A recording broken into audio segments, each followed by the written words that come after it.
Speeze here on the Nanase as per usual. Marathon going to be on the Uzuki, and already Marathon starting off to a pretty strong start. Going to be pushing Speeze a little bit more into the corner, around those projectiles just a little bit, but hopped out at the worst moment. Unfortunately, it's a little too early as we got caught by that Nanase. Oh, Brave 60 counter poke there out of the block string. And I just want to quickly mention, because it's a ladder format, we don't have a structure for which matches we're going to be picking. We're going to kind of just be seeing what's coming up and grabbing matches. So lots of variety coming up, and I love this coffin movement, keeping it really tricky. Speeze is struggling to get a hit in here. Oh, and the coffin dive. I mean, it really does feel like Marathon is just setting up a wall and just sitting on top of it. And Speeze is just looking at it, unsure of what to do, how to approach. And Marathon doing such a good job of just keeping Speeze at bay. Maybe not until now, though, as Speeze is going to be getting a really nice grid break with that throw. Going to be catching Marathon, trying to set that coffin yet again. And Speeze now with the grid advantage, with a good amount of meter as well, is poised to do a lot of work in this round. Good blocks from Marathon, but gets caught by that last overhead from Speeze. And the grid break throw. One more interaction thanks to the health changes. And there it is, finishing off with a simple dive kick. Speeze going to be eating up the rounds here against Marathon, but Marathon with a fairly coffee set at round start is going to be catching Speeze, going to be bringing Speeze to the corner. I like this Uzuki color a lot, by the way. Uzuki is one of those characters in Under Night that he doesn't really have any bad colors. Maybe I'm wrong. Maybe you can like post an image and be like, yeah, no, this is probably a bad color. It's like Kuon. Kuon doesn't really have bad colors either. Yeah, Kuon colors are really good, but the 660 overhead even better. We're setting ourselves up for a round-winning interaction.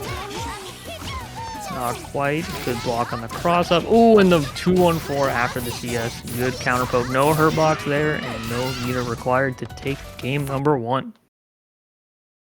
Yeah, Speeze started off a little bit slow there, but eventually brought things back as we start to play around Coffin just a little bit more. Speeze now with 1 game up. Just need to take 1 more, and we'll be taking the first win of the ladder today. As we get right into game number 2. Yeah, if you're watching this and you're in the bracket, the ladder is open. Matchmaking is up right now, so be sure to hop in the queue. There they're using the coffin yet again just to try to get around that fireball dive kick coming through. Marathon not going to block it, but I think he will be winning the purple cycle regardless. Yeah, even with that little projectile mix up there with this, Speeze still losing that cycle, so Marathon does have to change it as a defensive option. Unfortunately, opting to go for the shield and getting grid broken in the process. Good tech though this time. Speeze is getting a lot of reward out of these throws on Marathon. Caught the fireball startup with the fade back. Coffin. Gonna give Marathon some momentum here to make a comeback. Bomb. Oh no, but we try to go for the vault off the coffin and Speeze just pressing. That's going to be a counter hit to bring Speeze to set point here. Also has the meter advantage and just going to be sending it. Yeah, Marathon was looking pretty strong with their movement at the beginning, but maybe showed off a bit too many tricks from their bag. And now Speeze is kind of getting a down move. And how Marathon's piloting the neutral, but the wake up dolphin, no one is ever ready for that. But I love the air movement from Marathon going to the top and popping us up just high enough to avoid it. And now Marathon's going to be in a really solid position here in this point in the game. We try to use a little bit of meter, but the spike is going to be catching Speeze as Marathon has a good amount of meter to set us up into a really dangerous position here for Speeze. And there's going to be the coffin cross up to take that round and even us up. Like the bait on that fuzzy mash with the delay coffin air option was so sick. Yeah, Marathon's been using a lot of really cool ways, have been showcasing a lot of really cool ways to use coffin, especially from the air like that, just to alter that air momentum. Good blocks, good blocks. Oh, but that delayed dive keeps catching Marathon. Oh, and the 660, it's a throw crush, it's an overhead, but it's not enough to end the round with PP now punished. Shift, and then there it is. Speeze using the car, going to the other side. Speeze moving up 2-0. Looks like it already. We got 4 unique characters, and that's one of the biggest pros here of the ladder format. We'll be starting off, lane lever immediately starting with that backdash, but immediately going right back in there for the offensive. Thanks playing very patient, attempting to block all this out, but not going to block that standing overhead. Lane lever looking really good here, already pushing Thank into the corner, but a great match from Thank will get ourselves out. A sword buff for the offense here. Wagner was one of the characters who did get a nerf I think everyone was looking for, which is that her throw combo damage is brought back down. It was very high last patch. So I did it for so much. Yeah, it was so good. Now on a pixel, life sizing will do it, and there it is, that final projectile going to be doing the job. Lane levers setting ourselves up for success here in this round with 200 meter on the table, but does Thank, as we might be spending just a little bit here to close off this combo. That we will with the PCC to set ourselves up with the install state, and we just want to run away with this round. No, we didn't quite get that purple second this time. Yeah, you also see the fire on Ogre there is because using 2-2-C when you have both buffs already, it'll spend the buffs, but it'll apply that burn damage, which like 3 or 4 patches in a row, the burn damage keeps getting higher, so now it's pretty scary to get hit by.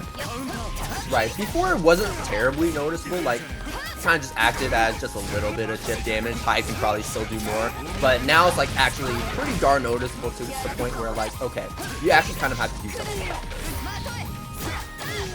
Yeah, they kind of kept buffing it in patches, and then players were like, maybe I'll use it, and then they're like, no, use it, and just patches after patch. Like, okay. Right, change here, doesn't see anything, but going to be taking that turn back, and lane lever trying to back up, gets caught by that throw from Thank, and with 200 meter on the table, we should be able to close it out, but no, unfortunately, we do not! And lane lover, no, jumping to the combo of their own, dropping so many game-winning combos, but that is going to be the punish that takes Thank to victory here in game number 1. Yeah, that 5C no cancel on block. I don't think that move has many cancel options afterwards unless you do the charge version. The stagger on that one is really good. But good knowledge from Thank knowing they can get the 5B punish there and setting themselves up to win the set.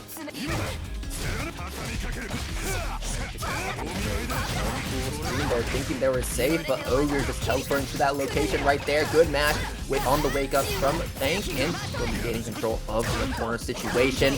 Back as it's 10, waiting it out. Another big counter hit here for Thank, building up a lot of meter in the process. We might spend, going to spend 100 meter on the 2-2-C, but I think we're going to be holding on to the rest of that meter, hopefully, for the remainder of this round to try and, set ourselves up for success into the next one. Yeah, good usage of doing the ADP there, so you could get the 2-2-C combo. Taking the round, Thank looking clean, but lane lover trying to make a comeback right now. First hit.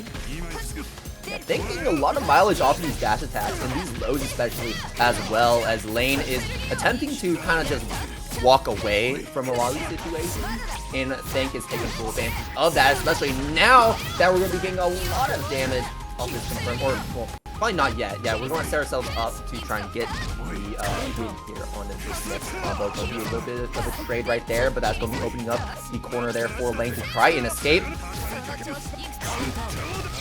Ooh, big record starter. Oh, not ready for the confirm, but hey, we get the side swap, we get the bomb.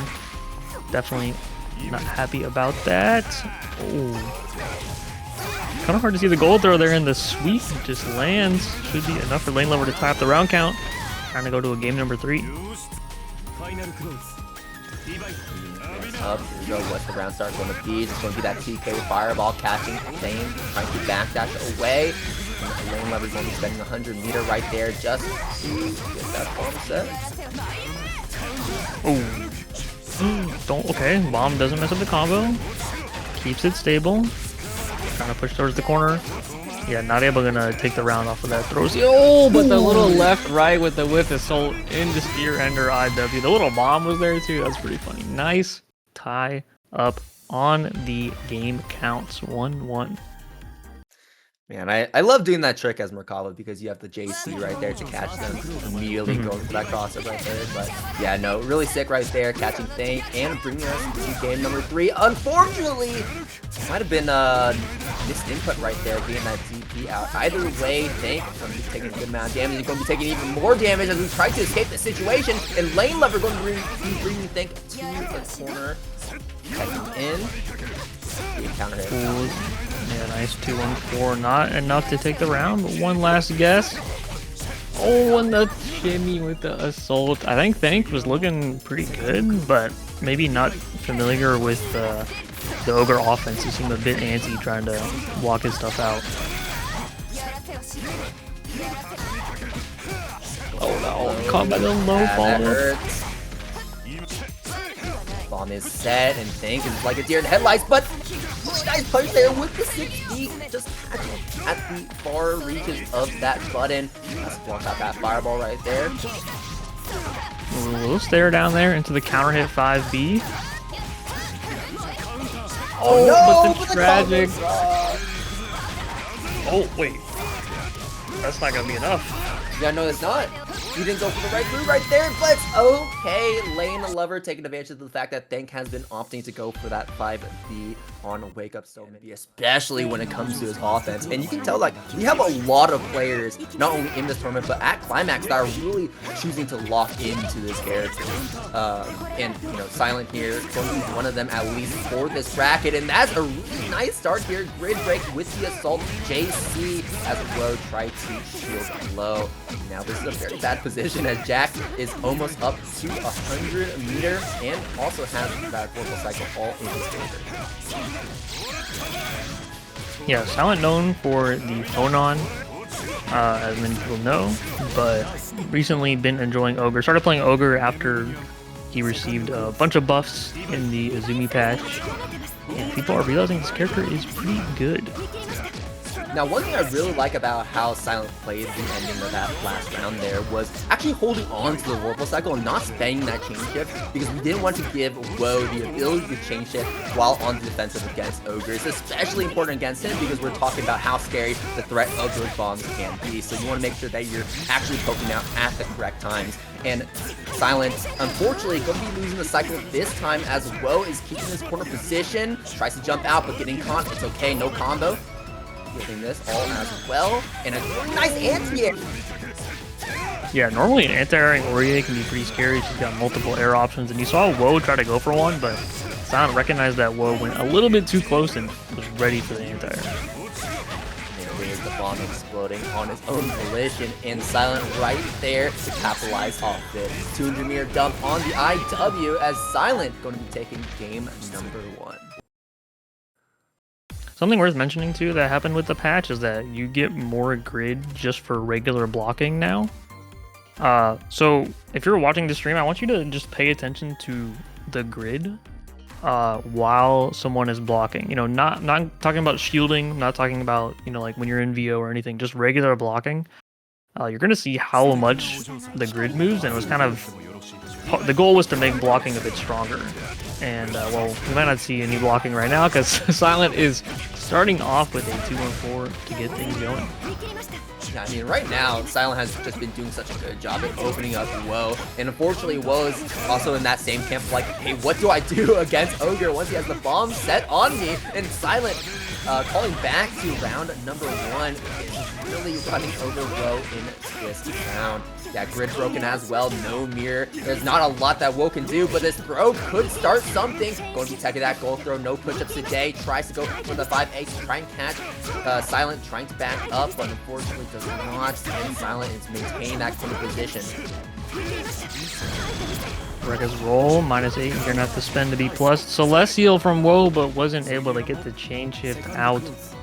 Hey, that was a really long string of blocking right there. So if y'all are paying attention to the Vorpal Cycle in the grid gauge, then you can see that Woe was building a lot of it up, actually reaching Celestial in the process. Oh, yeah, Woe ahead on the grid there by so much, but going for these unnecessary shields, putting themselves at risk to get command grab thrown, just as Silent did, and now you're grid broken, you're taking extra damage, but the tech out. Reactions. Chain shift into IW. Gonna hit far enough to hit Woe out of that follow-up. Gives the set to Silent 2-0. on the other hand, as well, with the Vatista, not a character you see very often. I remember that people always, people in the past would be saying that Kuon was like the better Vatista, so they didn't play Vatista. But Vatista's still an incredibly strong character as always, and I'm really interested to see not only how BiGGFELLA plays this character, but also how Sayyso is going to be playing around this incredibly strong zoning that Vatista can represent. Oh, immediate throw on the shield there after the throw tech situation. BiGGFELLA now in the corner, but the Brave dash 2B, I like it to get out. Cannot stop the Byakuya movement. Oh! I really like that right there with TTC. Unfortunately, though, he did not get that combo link. It's okay, though. We got the throw into the web set. BiGGFELLA having to block it out, but there is the first flash kick of the set. We're going to be seeing a lot more of it. One of the best flash kicks or DPs in the game, just because of how big it is and how much damage you can get off of it as well. Sayyso finding a hit with that 6-6B, Byakuya 6-6B, a little bit buffed. Very active move now for BiGGFELLA. Okay, finding our hit here. Cycle is getting close though. The grid changes. Oh, the back tech after the combos dropped, actually giving BiGGFELLA the cycle and the throw shimmy with the JFF. CVO routing. This would definitely take the round in the last patch, but I don't know about now. No IWEX. No, definitely not enough. Oh, but we jump right over. Unfortunately, though, Sayyso still gain that pick up towards the end. I want to say the IWEX would have taken it, but I don't know anymore. I feel like all my damage calculations are off. I know, right? But also, like, whenever I see CVO and then we go for IW, it's like I'm always like a doubter. Like even in the previous patches, I'm like, that's not true. Yeah, the CEO scaling is definitely real. So far, Sayyso going to be moving the cycle quite a bit as BiGGFELLA struggles to open up Sayyso, but then really nice shimmy there with Vatista. Sayyso set up the crystal pressure. Yeah, only 2.7k. If you shimmy with a backdash, that actually specifically does less damage, but the 2C counter hit is going to do a lot.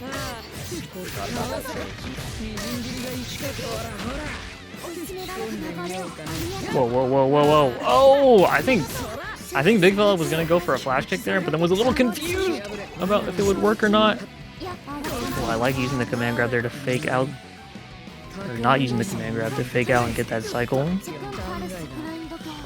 Okay, BiGGFELLA doing a little geometry with the lasers here. Nice concentrate for the cycle. Oh, the shield! Oh. Yeah, BiGGFELLA trying to drop it, but unfortunately cannot do it in time.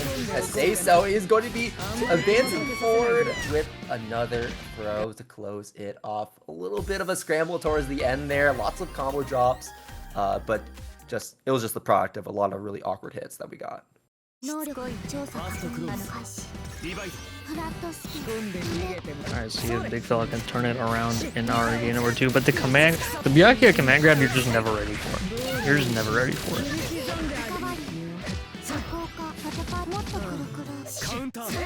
Oh my god, 5A hit right there, what a punish.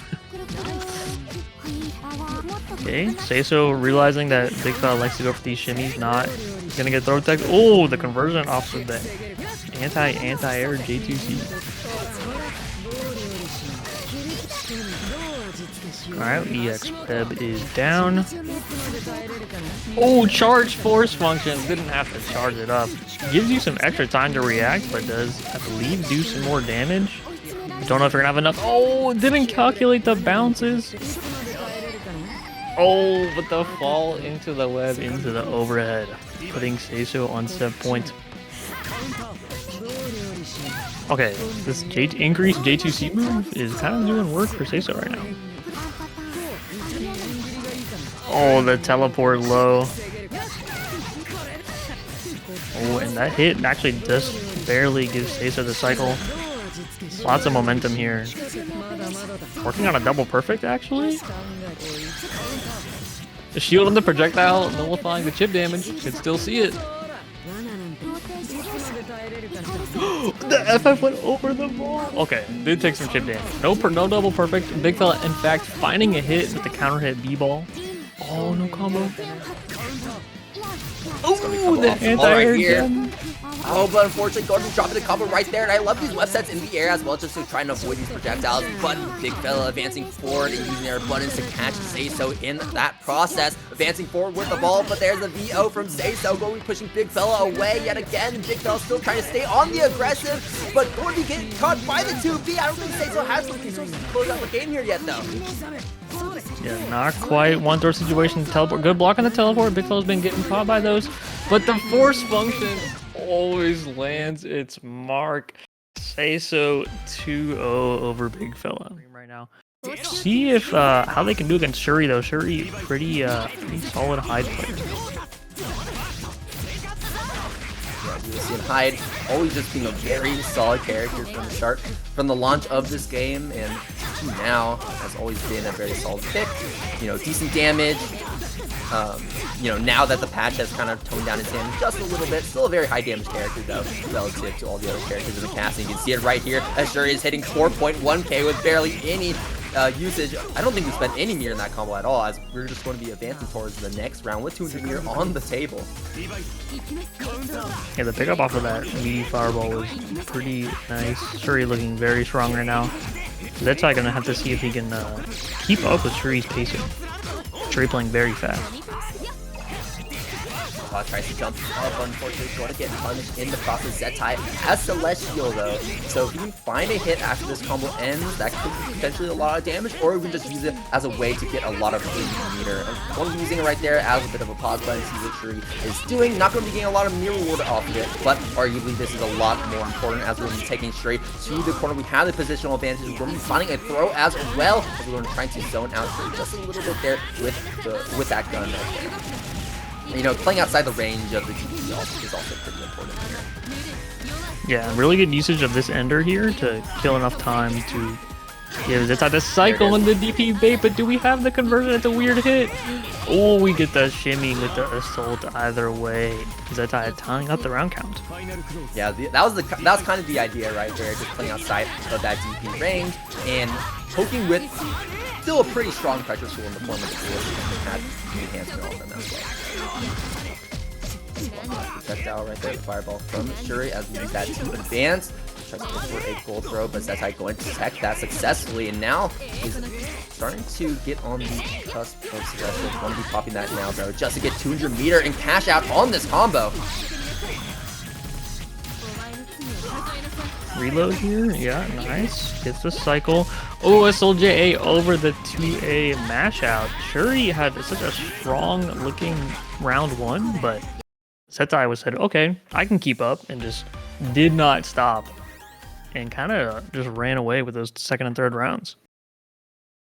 Yeah, just play the offensive game pretty smart, moving around the screen very well as well, you know, also weaving in our gunshots every now and then during the neutral just to keep Shuri at bay, but you cannot keep Shuri at bay any longer at this round start, as Shuri is going to be getting a throw combo to stack on a little bit more damage to your ender just to get that hard knockdown without spending any mirror in the process. 2B counter hit.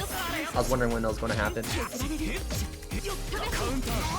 Ooh, backdash shimmy does do less damage on a whiff throw, but if you whiff a 3C, you're taking that full unscaled counter hit damage. That hurts. Yeah, not going to spend that IW, wanting to hold on to that meter. Zettai still alive and kicking. Going to be swapping sides as well. We're going to be able to build up grid here. Yes, we will, actually.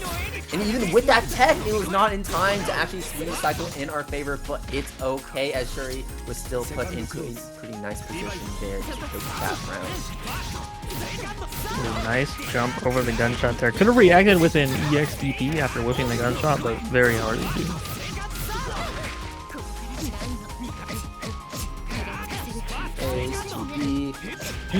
Get out. Throwing the green shield. Catching with that low there. Zettai getting a little antsy on defense.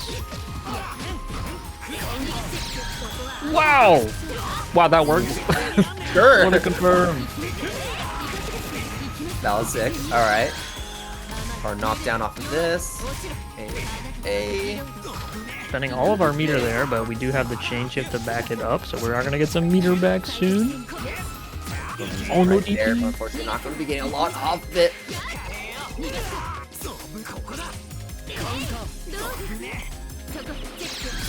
Trick. Tries to go for the 2-1-4Cs, hoping to snipe out Shuri and get a little bit cheeky there, but Shuri blocking that out, and now Zettai without any meter on the table, and without the cycle either, is in a pretty difficult position, but both these players are one touch away, even without meter. Yeah, Shuri finds the hit is enough. Tie it up 1-1. I do like the interaction I'm seeing between these players. It's getting a little, I'm seeing the layers develop, you know. Shuri's going for a lot of these, like, 2A kind of run-up, represent throw situation. Like, run-up assault, run-up backdash. I would like to see Zettai kind of just be like, okay, you're gonna, like, run up on me, I'm gonna just mash. Right. You know, blocking in this game, very good, and I feel like the Undernight, like, progression is like you mash a lot and then you're like, wait, blocking is so good, and then you're like, wait, mashing is so good. And I think Zettai is doing a little bit too much of the blocking. It's the bell grab.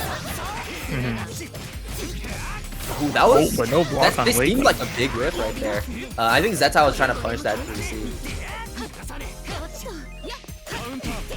Okay, we find a way out with the Jays. Nice steer ender, recognizing they can win the cycle. Winning it. Shuri knows we're going to leave that one, so just spent the chain shift right there. Grid break though, unfortunately for Zettai, so we won't be able to really use that at all. Into the gold throw, but there's going to be the tech from Zettai. We try to go for a very meaty run-up assault overhead, but unfortunately not to the trick as Shuri is going to be advancing us forward to set point. Looks like Shuri found their footing and is now controlling the pace of the match. See if Zettai can bring it back here with force function into gunshot. He's a genius. Ooh, and he can count his bullets. We got a full mag of purples, but the assault over the 2Cs are not that plus on that knockdown. On wake up, still getting punished. Tried to go for an assault there. I saw the instant punish. Yeah, probably. Oh, the gunshot not quick enough, even with the shield, to beat that projectile. Shuri spear ender into IW, takes it 2-1 over Zettai. Keeping it simple and clean. Shuri advancing forward, getting another Shinoling there on the screen here with the Vatista against Spauldo, who just recently started playing in this ladder there with a 2-0 record at the moment. So both these players are currently undefeated, if I remember correctly. If not, you know, this is going to be another win to their belt if they can take it. Sets of gems and good block so far from Spauldo. Spauldo, one of the newer-ish Gordeaus, started really playing the game when UNI2 came out, and has been consistently playing Gordeau, improving one of the newer generation Gords, as you could call it. But right now, Shino looking too strong with the Vatista. Yeah, this is so scary. This is like the rush down Vatista right here. Especially when you have, you know, Spauldo in the corner. That's kind of what you want to be doing. Oh no, going to get caught. And that's going to be the first big combo here for Spauldo. Has 200 meter on the table, going to be getting caught right there. But the force function going to be doing the job. Oh, nice conversion using that NegaReaper there to get the pickup. Oh, the empty whiff assault into the low. Shino quite not ready for it. Should be enough to take the round. It is.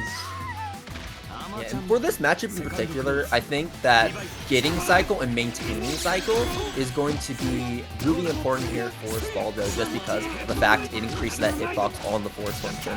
And especially when Vatista is going to be crouching from green a lot, you want to be able to hit those crouches with that force function.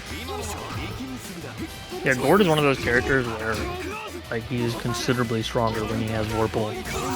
So not only is winning Vorpal against Gordeau good for you to have Vorpal, but just denying him from having it as well was very good. Yeah, unfortunately we kind of denied ourselves from getting Vorpal for a lot of this round here, as Spauldo got grid broken from Shinoling getting that overhead hit, tries to go from scan shield, drops it just in time so it can block the low from Shino, and now we're getting right back in here. Really nice combo, great pickup, and I'm gonna spend a whole lot of resources here.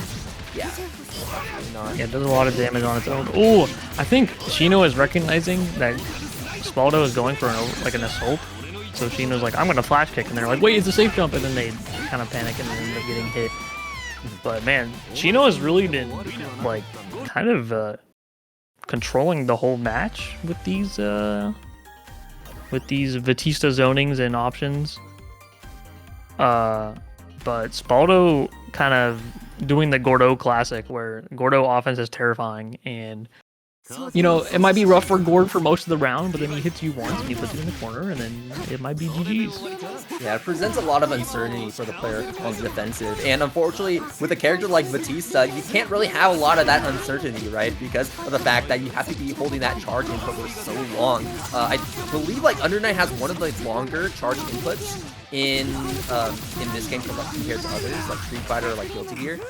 So you know, you gotta really be committed to going for these flash kicks, and you can't just like, oh, maybe I'm going to go for flash kick, maybe I'm not, and then you won't be able to get any reversal out.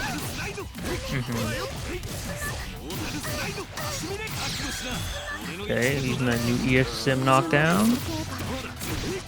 Oh, and Shino really messing up these wake up options.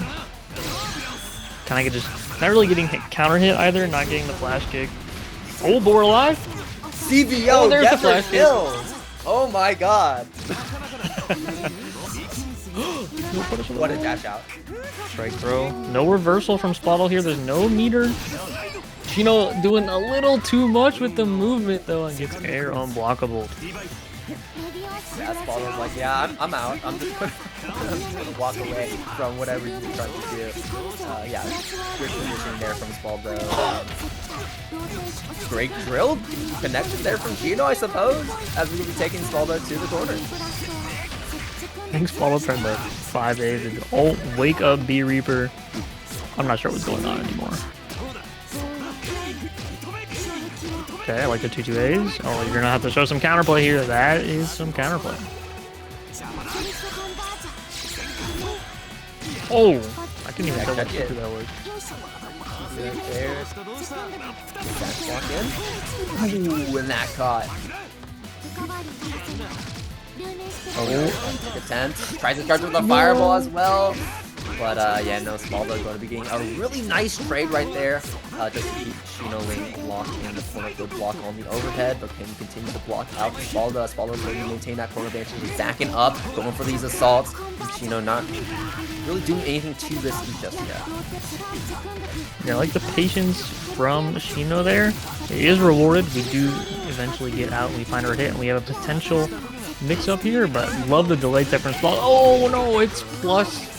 Oh, but okay, we go for a grid. That's what that was. One hit away for both players, I think. Just cancel straight into the rain, the lasers, the sun, whatever you want to call it. Oh, nice conversion from Spauldo to BiGGFELLA's follow-up into the 2-2C. Knocked down here into the throw. He didn't really represent a throw too much here, but Gordeau, another one of those characters that can combo off of his throw in the corner. We're seeing a lot of that now in Under Night, aren't we? Yeah, combo throws in general are really good because not only do you you get a little bit more damage, but you just get to spend time comboing somebody, which really helps you manipulate how the grid cycle works. Oh my gosh, the wake up force function. No respect for Shino's approach. Spauldo gonna take this set 2-0. Also, I think that throw combos are a little more relevant, are becoming more and more relevant now with the Merkava. A lot of players actually kind of dropping Merkava, it feels like. I feel like the character has always been pretty decently good, but not really a lot of players that I like to bring up very big results with the character. I don't know what it is. I feel like Merkava is always just like all the big Merkava players really learned the game during ST and Clear. So then you don't see them playing online a ton, but then you look at the here's the highest placing characters in top 64, and you're like, why is Merkava the #1 character? Like, why are there? He's the most frequent character in the top 64. Like, what's going on? Yeah, he's like a very popular character, but unfortunately just not getting like top 8s or even top 16s for that matter, right? And I would like to see Merkava become a little bit more relevant just because I play the character. I think is very cool. But we'll see what Deerskin is able to do here against Malarky, as Malarky is putting ourselves into a really good position. Has chain shift for me popping in now. Tries to go for a throw, but mistimes it, or at least misplaces it. Deerskin, though, still getting caught, and that should be the round. Doesn't even have to spend any meter to do so. Yeah, I think part of the reason for Merkava is like a lot of the newer players kind of don't know how to just fight against him. He's not like the most intuitive character, right? So it can be a little bit daunting, but not the most intuitive, definitely. But like I feel like once you understand the character, he ends up becoming a lot more straightforward than a lot of other characters in the cast. And I think a lot of it comes also from the fact that his reverse beats kind of suck. And in a game where reverse beats are very strong, like Byakuya, Hyde, Wagner, whatever it may be, not having the best options for that, and also not having like the best match options either, can be pretty difficult. Yeah, for sure. But Deerskin playing at this range here, where Merkava does shine, that kind of like 3/4 screen range. We've got the fireball, we've got the flight. Here we're going for a little mix-up. Good defense from Malarky, not getting caught. I like also that we're representing JB a lot. JB being one of the tools that you really have to represent as Merkava, just because it's such a big button and it can catch so many different things. You can catch his back dashes as well, and a lot of the ranges that Nanase wants to play at, especially when you're just tossing out these fireballs from full screen. That's another way to just try and keep those characters in check. TK fireballs, yep. Oh, interesting. We're going for the 228 cancel into the 214C. Catching Malarky. Yeah, it's kind of cute because you see like Merkava setting worm and you're like, oh no, I gotta stop him. And then the 214C kind of jump scares you. There's a lot of really funny jump scare moves that you can kind of do as Merkava. One of my favorites is like the charge 3C shenanigans you can do. Unfortunately, it's not very good, but it is an option that you can go for. 4C, 3C, double overhead. Malarky doing a good job of blocking both of it. Tries to go for the 63A and roll forward to get through it, but that Deerskin is going to still be in that safe position to smash afterwards. And that Celestial change from Malarky, even though just spending some meter, already pretty much back at 200. Oh no! Tries to go for the throw, but yeah, completely missed space right there. There was like a whole mile between those two characters, as Malarky is going to be extracting ourselves out of the situation, and unfortunately, that comes with that 5C has that hurt box attached to it, so getting caught by that disc from Malarky is going to be problematic. But also, as Malarky, you have to be careful when setting these fireballs and trying to approach them behind because of the fact that Deerskin can go for these projectile infield options like 1-4-A to grab through it. Knockdown. Yeah, situation for Malarky. Or for Deerskin, excuse me. Oh, 63 out of the corner. EX fireball, we just make some space, and we get the cycle. Confident concentrate from Deerskin. Oh, but the timer. Oh yeah, and Malarky just trying to play as late as possible, but there's the dive kick coming through, and that is a huge health advantage. I don't even think like what if, I think if Malarky just doesn't block, I think you can still win the game. Yeah, I think you would have. I think even if you got thrown like 3 times, it would just not be enough. Good awareness from Malarky, playing to the new patch. Using those health buffs, not trying to overextend. Yeah, and so far Deerskin has been playing very defensive, going for a very zoner playstyle. And that's kind of what you do as Merkava. You kind of switch between a zoner playstyle into a much more rush-down playstyle once you're able to get those ones with the 2-2C or even 2-2A knockdown. Unfortunately, though, with the 6-6C, and Merkava is a character, like, oftentimes in Under Night, it feels like a character can drop a combo 30+. But unfortunately for Merkava, that is not the case, especially when you win something as big as 6-6C. You kind of just die at that point. Malarky, though, not able to get a whole lot off of it. Probably wasn't ready for it. Either way, Deerskin still has the health advantage, has the meter advantage as well, so he may not be for as long as Malarky is doing the openings there. Oy. The 2-2C always comes back. No meter though, so I don't even know if it's a throw kill, but either way, we're not going to find out. The delay 2A catching the stand tech from Deerskin puts Malarky on set point. He's on set point, but Deerskin has a lot of resources to play with. I think Deerskin might have expected Malarky to go for like the sword card to try and break through the wounds like before, but no, Malarky just went for that second dash block. But it's okay, we're still building up in the mirror. We have 2-2C now. Didn't get the knockdown, but it's okay. Malarky's still playing patient. Ooh, an unfortunate shield. Good call on the crowd shield there with the 6C. Not enough to kill though. Finds that low hit. Fido, Deerskin only able to show what makes Merkava strong once he's on offense. The 50-50 flight Oki. Guessing like, is it going to be the overhead? Is it going to be the low? You know, sometimes a lot of Merkava players kind of mess that up too, but Deerskin was able to get that. And there it is. That's a new thing in Under Night 2. Well, you know, I guess not really new any longer, but you can come off of that C fireball, especially when you're in the corner. You don't have to chase them down in the process. And Deerskin with a lot of health on top of Malarky here, just going to run away, play lane, trying to get a little bit of concentration while we're at it as well, zoning out with these 5Bs and 5Cs. Okay, this conversion on the 2-2C and like the little side swap as well. Oh, Deerskin trying not to block that disc. From Malarky blocking just barely enough to get chain shift, but not much mileage out of it. Unfortunately, we were able to get a combo off that JB. Sometimes you can, but sometimes it's a little too far away to actually pop the convert off it. And that 5C just wasn't able to get it there in time. Comes out in the chase down with the low. If you're Deerskin, you have defensive options like 2-3-6C. There's a throw coming in, but I don't think we're going to represent it. And 3C comes out. No. Yeah, that might have been a 2-3-6C. Might have been a 2-3-6C. Could have been a 2C. Definitely not. I know. Definitely not 2C. It's probably a 2-3-6C. You're right. I love Reaper's in-game name, by the way. It's so good. Punk the Grid is so good. Under Night players will never be endlessly, or like will always be endlessly creative when it comes to in-game names. Reaper right now does not have to be creative when it comes to this pressure, as Pineapple is just folding. 1.3, hey, there we go. Tsurugi being that high damage character. Chain shift in response, and Pineapple's having to respect it. 2C going to whip as Reaper goes right on over it. Simply 5Cs will just continue to block Pineapples out.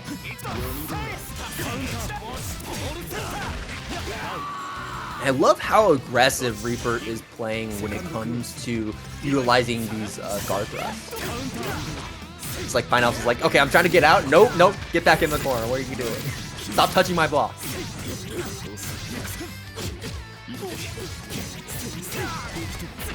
Confirmed there from Pineapple. This is looking a lot better going into this round right here. The Ceasefire, just use juice for damage on this combo, sets up the disc as well.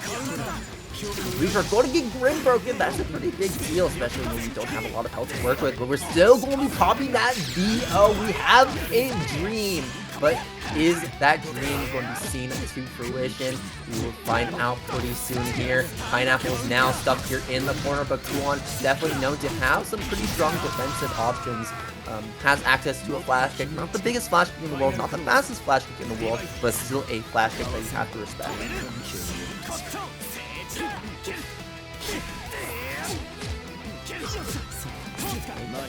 In, we're going to elect to block this out. Concentration, yeah, really nice, able to win the cycle, but unfortunately going to get grid broken, so it was all for naught. Reaper though doesn't have a cycle of his own, has to wait until his next cycle in order to actually have a chance at doing it. VO though is a pretty big game changer, as Pineapple is stripped of the remaining grid they had after that grid break state and grid broken state ended, and Pineapple's, you know, in the corner against Reaper with chain shift. This is going to be pretty difficult to get out. We do have two here on the table, but Reaper is also playing at a certain range where Pineapples can't just go for a C flash kick and attempt to get out. A little combo drop there at the end, but finds that hit anyways, and Reaper moving on to game number 2. Yeah, Reaper just do really good job of like once we get Pineapples into the corner, Pineapples is staying in the corner. Like I was saying before, we're using these 5Cs to kind of box Pineapples out and make it so that plastic isn't just that one-size-fits-all option. And also too, we're just setting up like the shield before function and saying like, hey, what are you going to do about this? And also using the guard thrust pretty effectively as well. The moment he touches the block, oh no, we forgot about the final hit. Yeah, that was unlucky. That was actually CDP into BDP, because the CDP only does the final hit on hit, so he wasn't ready for the punish. Right. A little unfortunate, but Pineapple is getting a chance to start something here.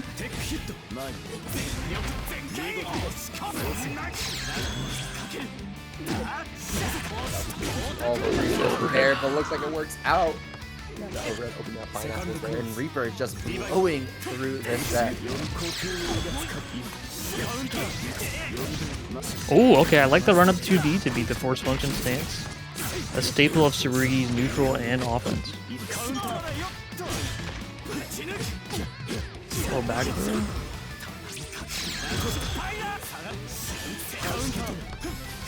Now the plastic makes sense. But yeah, Reaper is just going all in right now on Pineapples. And Pineapple is not able to keep up with the speed that Reaper is playing at. Drops the combo there. It's okay though. Pineapple doesn't really have an option that we want to be using. Okay, another 2B to beat the force function, but didn't really believe in the mash out. That chain shift also gives Reaper this cycle. Yeah, not able to get away from that DP. Feels like Pineapple isn't playing very confident, I want to say, in playing defense against Reaper here. Like, we're going for 2Bs, but it's like that weird cautious 2B of like, is it going to hit? Is it not? I'm just testing the waters here. And we're not really, ready for when it actually hits or really have a plan after. But we get a hit here, we get a combo. One knockdown. Oh, the gold throw. He's ready for it. Oh, the backdash shimmy doesn't bite. Oh, but the overhead after the force function does catch that Pineapple's backdash, and Reaper with a pretty nicely looking 2-0. Yeah, a lot of backdashes, a lot of just Arizona Uni gamer rocking the Izumi. Am I remember things correctly, or did Vital play a little bit of Merkava before? I forget what the other character was. Vital was a Seth player before. Right, Seth player. Okay. I'm thinking of Vile. Anyway. Oh, yeah. Vital on the Izumi. Really cool to see that we're seeing an Izumi in the ladder today. I don't know. Yeah, how are we really feeling about this game? She's pretty good. It was kind of like the bell curve we were talking about earlier, but like Izumi came out and we were like, wow, she's broken. And then people were like, wait, she can't catch up back. And then eventually people were like, oh, that's okay. Like, she's fine. She has a bunch of crazy other really good situations. So she kind of came around to being, yeah, she's pretty good. Yeah, that's pretty true for most Uni characters as well. It always takes a bit, though. Especially when it comes to like more complex characters. I think like Izumi has like a lot of really cool stuff like going for it. It's like, it takes a little bit for you to really figure out which place is in terms of character strength relative to the rest of the class. Good tech. Back on the throw, and look at that. Celestial, we've got 200 meter. I would just let an IW rock, to be honest.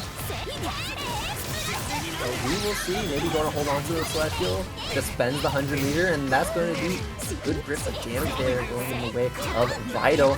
And I think we're just going to secure Celestial once again. Yeah, we're just going to hold on to it.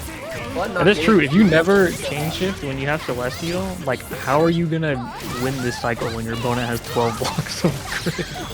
Especially when you're getting comboed like this as well, like, you need a block, you need a shield in order to like really swing it back into your favor. But unfortunately that is like having to deal with not only these combos but a lot of these mix-ups where you can't really just go for shields to really deal with that. And I like how Vital is playing too. It's like, it's something that like you don't always see just because like chain shift just being a very strong option on offense, on defense, and you want to be spending it a lot of time, and just being able to get meter from that is very important as well. But it's like the fact that like if you hold on to it, not only are you getting certain elements of your character buffed, but you're also just gatekeeping your opponent from even getting a taste of those blocks.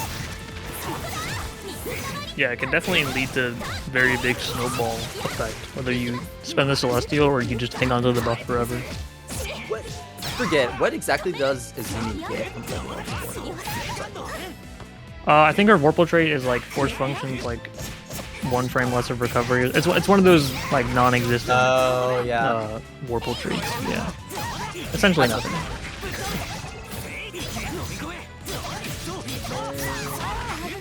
But looking a lot better in this one. Oh yeah, that's good. Yeah, earlier Vital did do you know, uncancelable minus frames into force function. When you kind of represent the DP that way, it's kind of like, you know, I wouldn't be surprised if you start a reversal on this wake up. There. There's a tech, and we try to show the response and try to get grid broken there. Showing the projectile, going to be able to get Celestial off of this, especially like for free, just because like that was grid broken in the process. This combo could be a lot more damage because of Celestial State. I mean, that's 600 bonus damage just off of that alone. So the bubble. It is just continue to gatekeep for the cycle away from that as we win yet another with Celestial. Ooh, with the classic 6B mash out from batpho, finds a hit, entering this mid screen. Oh, but yeah, Brave 5A from Vital on Wake Up, using the threat of a Wake Up chain shift to just Wake Up and press. Ooh, okay, that's a big grid break there for that. batpho finally winning a cycle, let's go. He has been starved! Vital's been hoarding their grid. These greedy Izumi players. So yeah, with the green shield, Vital thought they shielded the move, so buffered a button after immediately, but didn't quite get it. batpho tying up the set count. Alright, alright. Looking good there with the Hyde. And bringing things back. It was looking a little dire at the start, but Vital wasn't able to play defense terribly well towards the end there. Okay, so that's a good start, and you don't have to play defense if you just go full offense here on bat. Continue to stack up here and get this combo counter hit with the DP. That's going to be able to get ourselves a little bit further out of the corner, maybe not for long though, as that's going to be a grid break off that throw. And hey, Izumi got throw combos too. Yeah, why not? Set up the bubble. Sure. Oh, I don't know what this setup is. Yeah, that was unfortunate. Oh my god! High 3C. 3C, skyscraper high, hidden all the way up at the upper reaches of the screen, and that is a huge turn the tables here for that favor. We now have Vital in the corner, trying to get out and going to get counter hit into the process. Now we can't go, we don't really have a lot of resources to use here. But we just need to find one more combo. Tries to send out the fireball, gets hit by the IW, and of course, Izumi can combo off of it. Very nice recognition there that was a way you could win the round. That was a very big change. Yeah, I believe her IW is like, is it full screen? It's full screen, right? It is full screen, but it's not like it takes a long time to travel to the full screen. So you can use it as a reaction like with punish, but only up to a certain range. It's not like lunge break, essentially. Correct. Yeah. Yeah, I remember when we were at Evo, we were testing out to see if we could lunge break because yeah, nothing beats lunge break as IW simple. The bubble set, and you have to run right under just to swap sides. Nice knockdown. 4.3. Oh, but that CS does give up the cycle.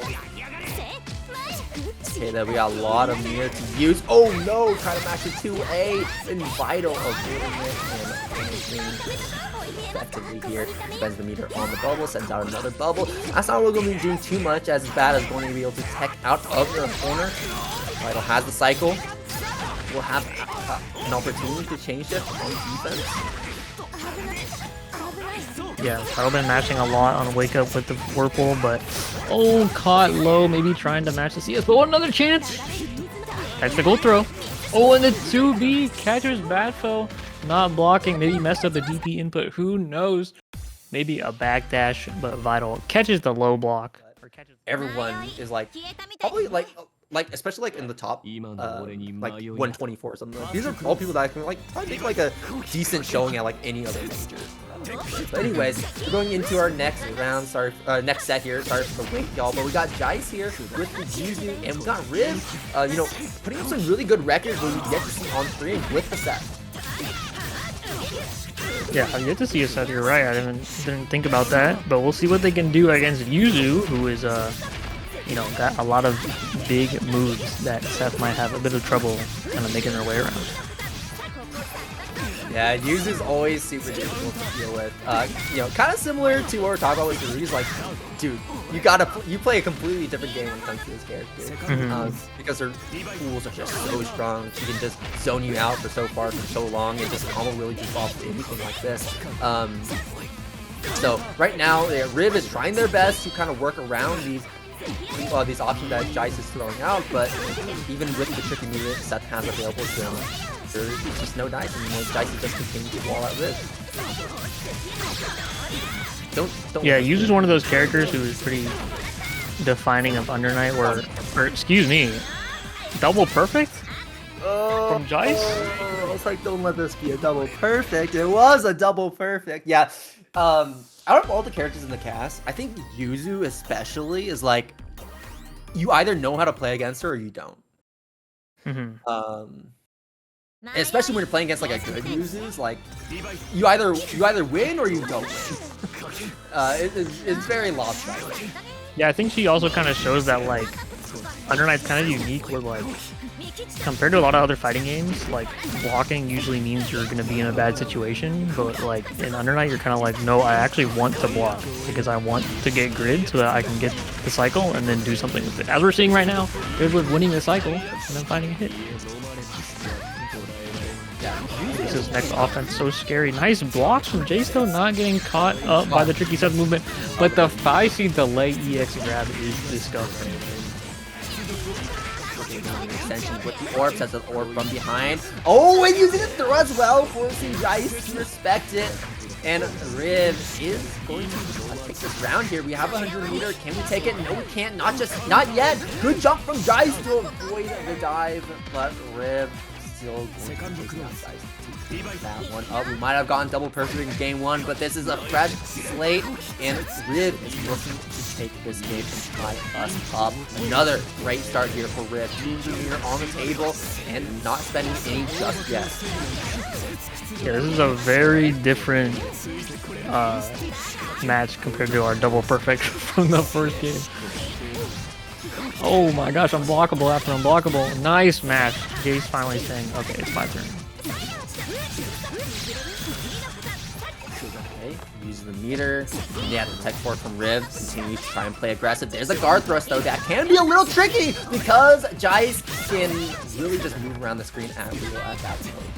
Yuzu doesn't really have a lot in terms of like regular movement, but it's a lot of like burst moves when it comes to teleporting all around the screen and being unpredictable in that regard.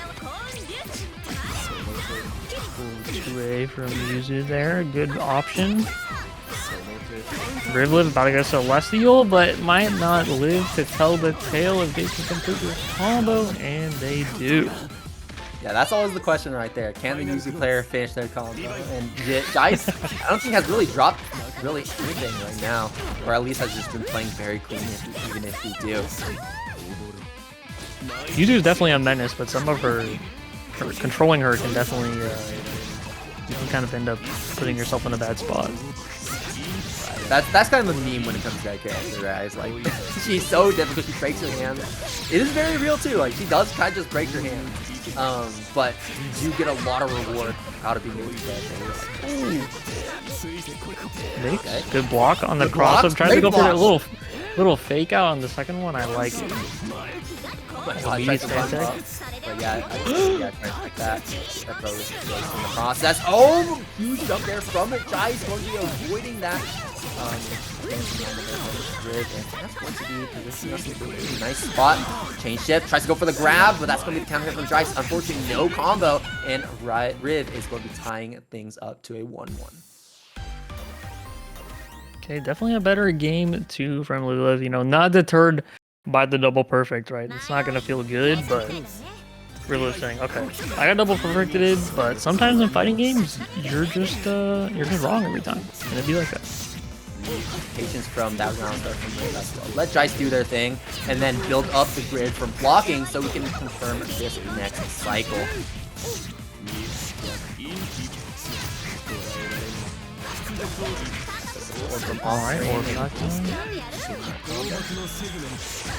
I like this force function charge into the EX orb because Seth is one of the like I think there's like two or three characters in the game that don't have like an EX plus move to like reset pressure.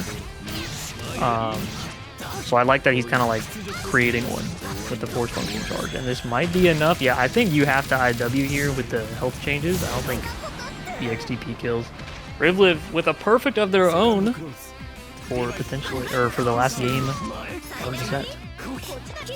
What a swing here into this set. Jyce looking so strong off Riv, but Riv really locking in. It feels like, you know, it feels like Riv, once we are able to get started, Jyce is kind of like a deer in headlights when it comes to Seth's pressure.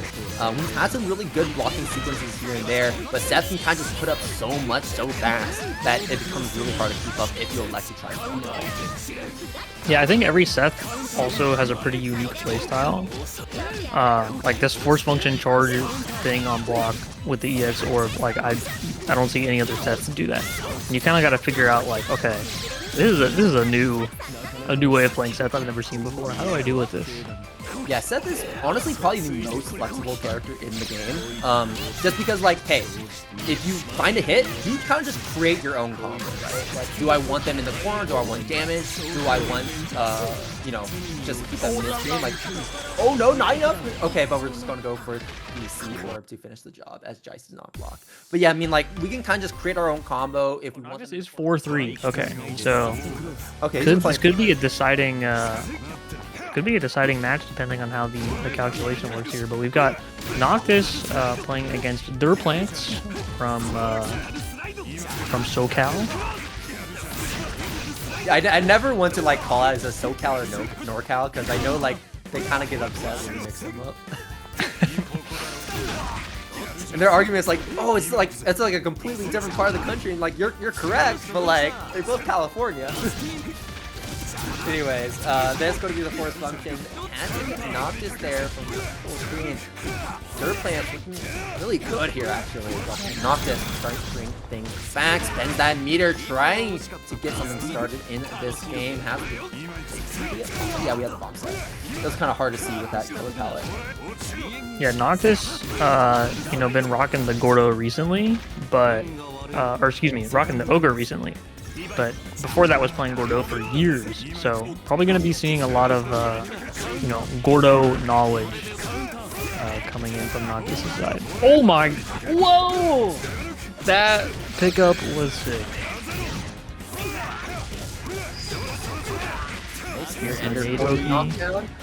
Really good block from Durplants. Fireball catches. Oh, but we're a little too far away to actually make that confirmed. A little snap right there, catches Durplants, gets another combo going. Again, not enough to get the KO, but one more interaction will be enough. Durplants will be winning this interaction though to try and stay alive in this round. Uses the force function, catching Noctis, trying to dash forward as we continue to find more wins here in the neutral. Concentrate from Noctis, being a little cheeky there, gets that cycle, gets the chain shift, and because of that was able to get that KO off that stage. Yeah, if Ogre has meter, he can convert off of force function CS from literally full screen with that 2 and 4 C.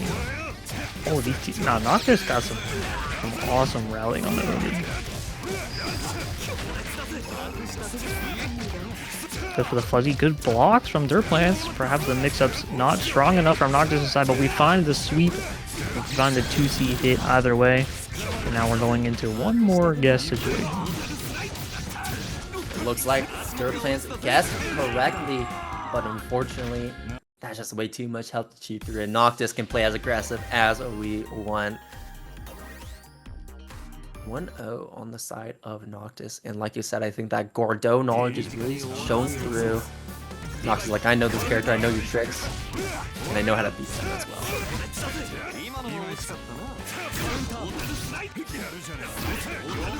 Here's the block on an increased 5C. I love using that move like that, where it actually has more range than Gordeau's regular 5C. So it is a lot longer of a startup, but sometimes you just use it for the extra range rather than like as a mix-up, you know. Is this enough? Oh no, okay. Oh, we're going for it. We're going all in. Oh, it is enough. 5.4, very nice.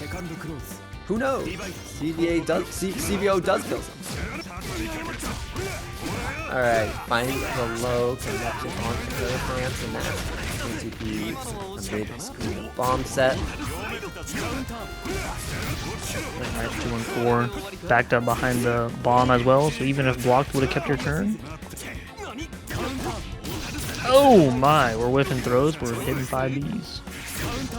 We whiffed 2 throws so far. Kind of feels bad. VO though going to be denying Durplants the cycle in just the nick of time actually.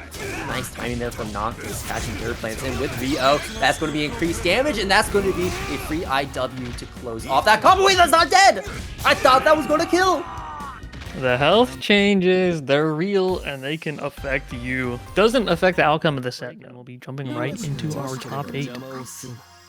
Flippy Kicky is a perfect name for a character like Seth. Now, I feel like it's a little bit better for like a character like Eltnum. Maybe they pocket the character, I don't know. Either way, we're going to be seeing a lot of flips, we're going to be seeing a lot of kicks, and we're going to be seeing a lot of really tricky movement coming in from Flippy to once again get around that strong defense and those options that Seth has. We'll see how BiGGFELLA is able to keep Flippy at bay, or at least play defense to this character.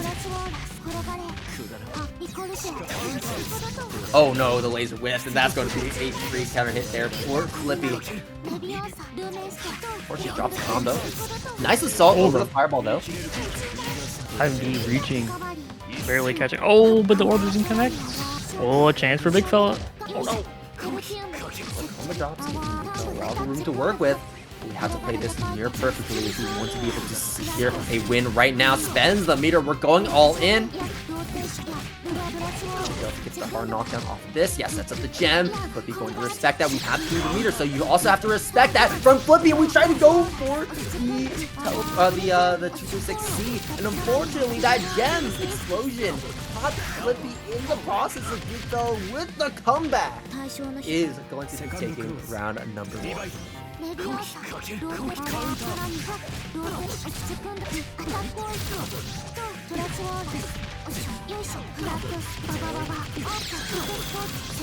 Here's laser. Mix. 5A.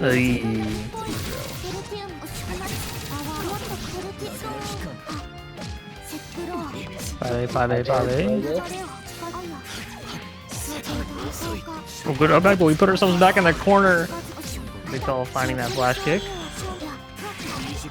Yeah, we're getting a little too fancy there in the air. BiGGFELLA just continuing to boss Flippy in this position. Flippy able to get out though with a nice teleport, and I don't honestly, I feel like BiGGFELLA was like unsure of what to do there either. It was like Flippy was just teleporting all around the screen. It's like, okay, I'm just gonna stay here in the air and wait for him to like actually get into a position where I can press the button. And it looks like that. Yeah, BiGGFELLA kind of just taking a second to figure out, like, okay, what is going on here? And then closing out that game. Now on game number 2.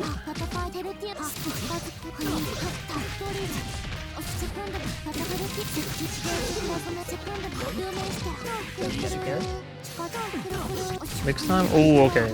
Didn't bite in the shimmy the first time. Just do it again. Another counter hit. Pressing here on wake up. Ender one more time. And Cat will be trying to assault out. Sure. I don't even think we saw the startup of anything. We just went for the flash here.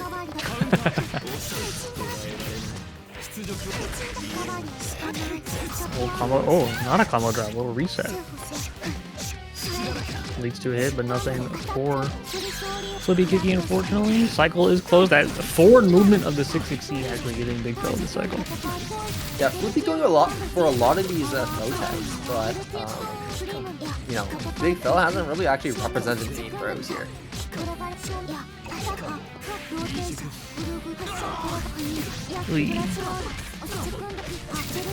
Cross up. Nice dash under from BiGGFELLA. Oh, no fear. Oh, yeah, and that's not going to be catching the GPC this time. BiGGFELLA, though, with 200 meter can just go into IW and get the KO here, but he's going to go it all the way just to make sure. And that will be enough. Actually, yeah, I think, yeah, that was definitely enough right there. I was about to take a moment to talk about the routing, but honestly, I'm not the most knowledgeable when it comes to Vatista routing, so I'm not going to speak on it. Top 8 bracket. So we're starting off with losers. Round 1, we've got Speeze and Reaper. Nearly Speeze is going in for the low. Maybe just trying to call out a round start force function from Reaper. Either way, it did whiff and not able to get too much off it. Reaper still looking good here. Neutral with the throw. Speeze trying to go right in. Tech the throw here on the side of Reaper. Concentrate just a little bit. Blocking out the fireball. Just trying to play for cycle at the moment. Both players not really biting too much here. Not trying to be too terribly aggressive. And now that we have the cycle, I think Reaper can start to play more aggressive like we're seeing right there. Force function to block the projectile and then immediately go into the shield car to catch. Yeah, and this is huge. Able to get Celestial. Able to get so much meter. 5k just like that. We've got 100 meters still able to spend here right now. And Speeze trying to use the EX Tornado, but unfortunately did not quite reach Reaper there. Or I think Reaper just went for an evil option right there just to blow it out entirely. Forward 2C counter hit should be enough, and Reaper, because of that grid management, going to the next round with 200 bar. 200 bar is absolutely a big deal with just how aggressive Reaper plays here. But the patient here when it comes to his OPO against Speeze, respecting Speeze's wake-up options, and giving Speeze a little bit too much room as Speeze is able to get something started, set with the fireball, but a really nice drop down to the other side. It's going to be giving Reaper screen control without really having to do all too much. Speeze kind of just throwing themselves into the corner without much work on the side of Reaper. Good tech though, making giving our start turn back.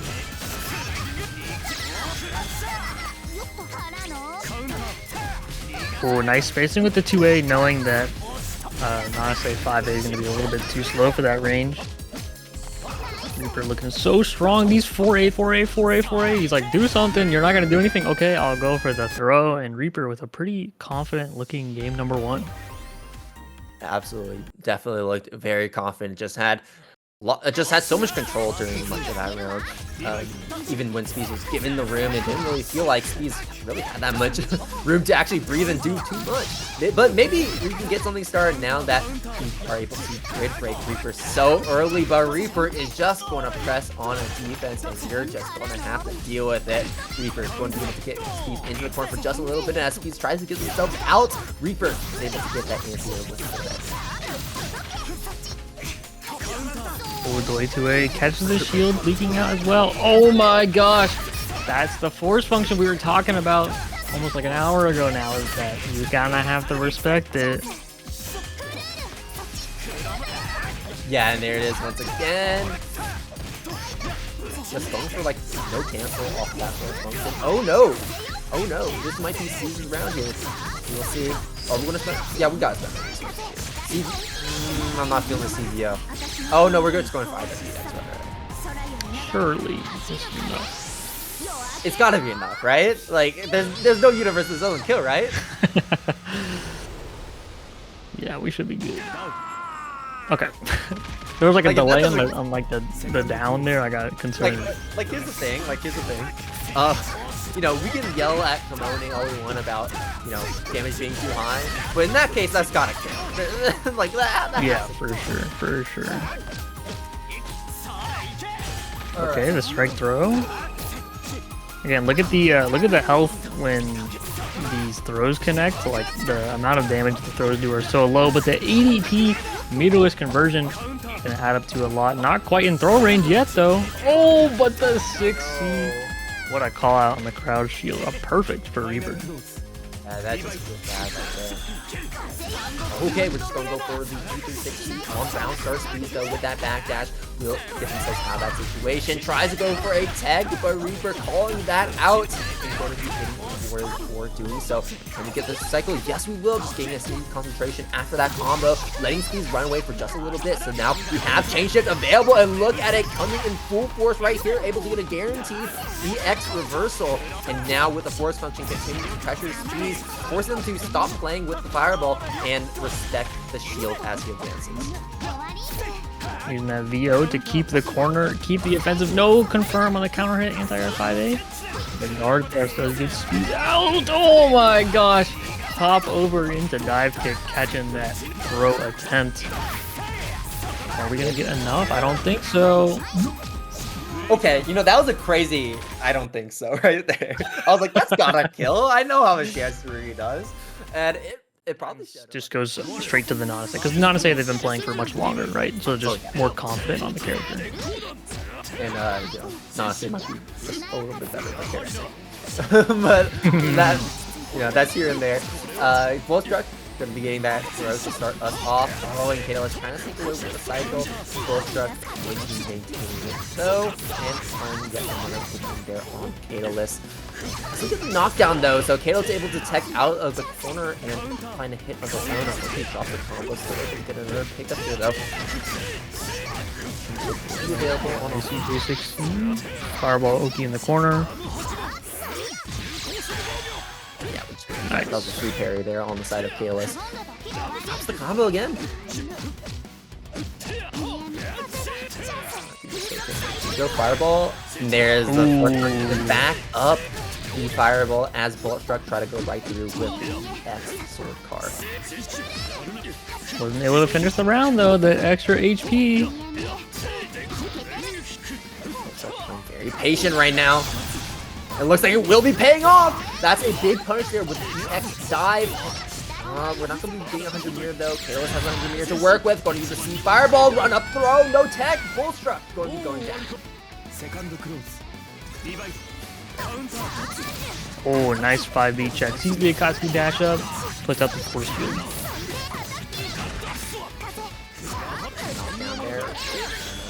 Oh my god, that was a weird dive there, as that completely avoids the DP from Kalos. That was crazy, the dive going the wrong way, baited the DP. Good block on overhead. Just like ahead of the game right now. Okay, fireball catches Kalos, trying to backdash out, and that's weird. Oh, the big throw is still not enough. Oh, bait it. Okay, DP actually swapped the side there for Kalos, and Bullet is not able to get that punish. You gotta be very careful if you're going for this fireball pressure though. Yeah, that's regular poke there. Low on the sword. Yeah, you gotta be very careful with the fireball because we've seen Bull Struck and how he likes to just jump in the air to go right to the fireball.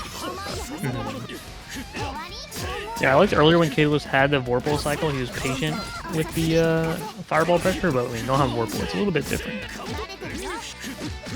Okay. Oh, good bait on the green shield to keep the pressure going. Oh my god. Active facing.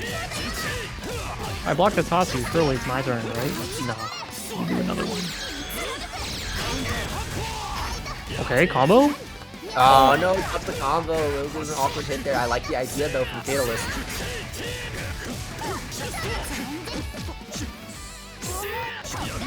Okay, good block on the other. Lots of really good blocks from Bull Struck so far, and now we can just get that punish there on the force function. That was a little too preemptive right there. A little too ahead of ourselves. Now we're at even life totals. Both plays about 80 meter. Throw has 100 meter, but we won't be able to use it as Catalyst now has the cycle and just go for the CVO into the IWEX just to make sure this kills. Nice little, I think it was a dash block there from Catalyst, just barely moved him out of the corner and made that dive with good usage of defensive options there to put Catalyst on the board. And Akatsuki's really good at doing that too. Just being able to just move to a location and not really be affected with the step dashes he does. And it does make it a little bit more difficult when it comes to like dealing with like sometimes it can be a little bit Yeah, like micro spacing can be a little bit harder. Right, exactly, but it is like the best dash block in the game because he just zooms. That's what I'm trying to get at right there. But anyway, struck. Good, sets up the disc. Attack there from Catalyst. Try to go for a little bit of a shimmy into the 6C, but has to change it. That's safe. Yeah, really high rewarding starter, that 6C, so I like fishing for that. Would have been pretty nice hit. A good defense from Bolt is rewarded with Celestial. We punish. Oh, not quite a punish, but no combo either way. Celestial so scary. You might not even have to spend any meter because we have the Celestial damage buff. We'll see. Oh no, gotta spend that meter. Oh, we're going to be Wing all with the CVO into IW. That was a cool route. There was probably like maybe a little bit of a way you could have saved like a 100 bar or something, but you know, the last thing you want is to drop that combo and then lose the round. So I like keeping it traditionally safe. Run up sweep, gonna hit the toes walking back. EX Tatsu for the corner carry. Go back into the corner, and there is that 6C shimmy from ALS. Now, shimmy damage has been decreased, but it is still a lot when it comes to a starter like that. Yeah, for sure. Oh, nice tech. Instant tech on the go through. Oh, yeah. EX Fireball. Not allowed to press there. Yeah, it's like a taser. You can trade with him. It's like Enkidu had with how long the reach is. Yeah.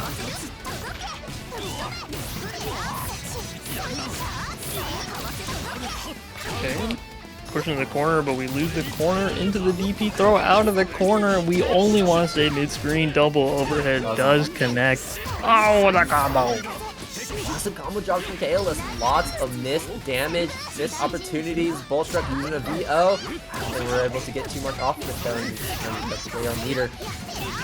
Okay though, going to be building that back up with this combo.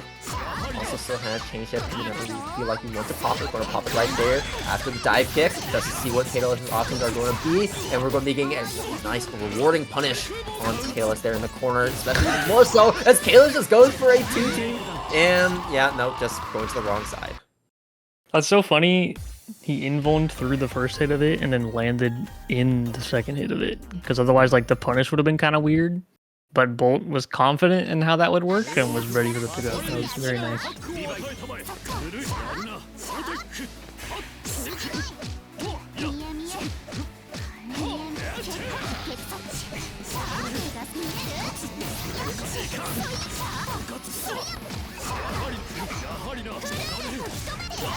Ooh, little throw bait with the TK Fireball. Not a backdash shimmy, so it's still going to be doing some pretty good damage. Oh, what a... Oh my god, this we messed up that punish every single... like, 2 times at this point. Kalis getting away with murder here. Alright, but Voltric does have the cycle, so yeah, Kalis respecting that on wake up.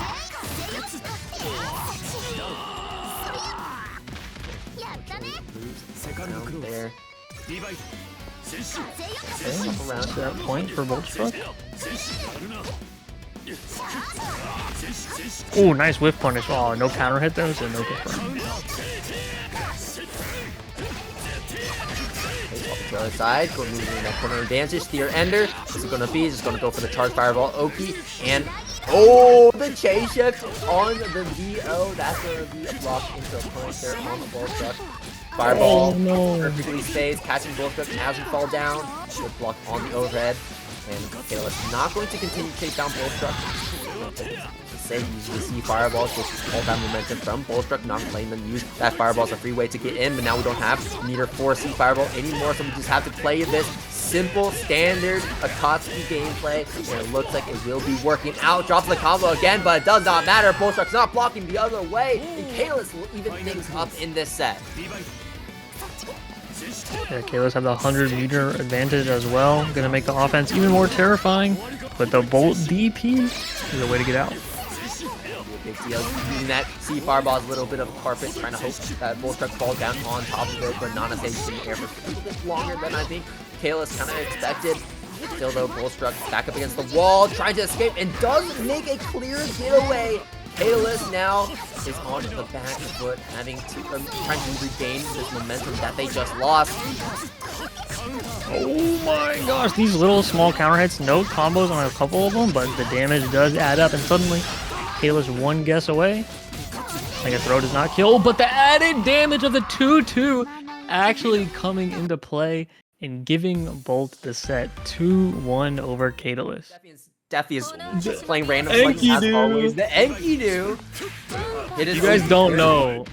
Defiant plays like every character now, but back in the day, this is Defiant's OG main. This is his original character that he poured a lot of time into. Enkidu, huh? Alright, well, it looks like we're putting in some work with this character. And yeah, Silent actually not going to be on the Ogre that we saw earlier on this stream. Instead, just going to be walking into what's going on the bread and butter when it comes to Silent's character selection. And be a good poke there in the corner to be able to swap sides and get a lot of damage. Phonon is a character like Enkidu. Actually, does Phonon just regularly get more damage than Enkidu? Phonon does so much. I don't know how these characters like routing has super evolved, to be honest, because the routing, like every character's routing changes a little bit each patch, so it's kind of hard to say. Yeah, I know like Phonon absolutely just dumps damage, especially when she has meter, especially with the 236C just jamming out a lot of damage, the fireballs as well. Like she can regularly get like 4K, which is like a single double guard. And she also has to, you know, just control space here. Yeah, you're seeing that. Get in. Yeah, counter poking with Enkidu against Phonon is a little rough.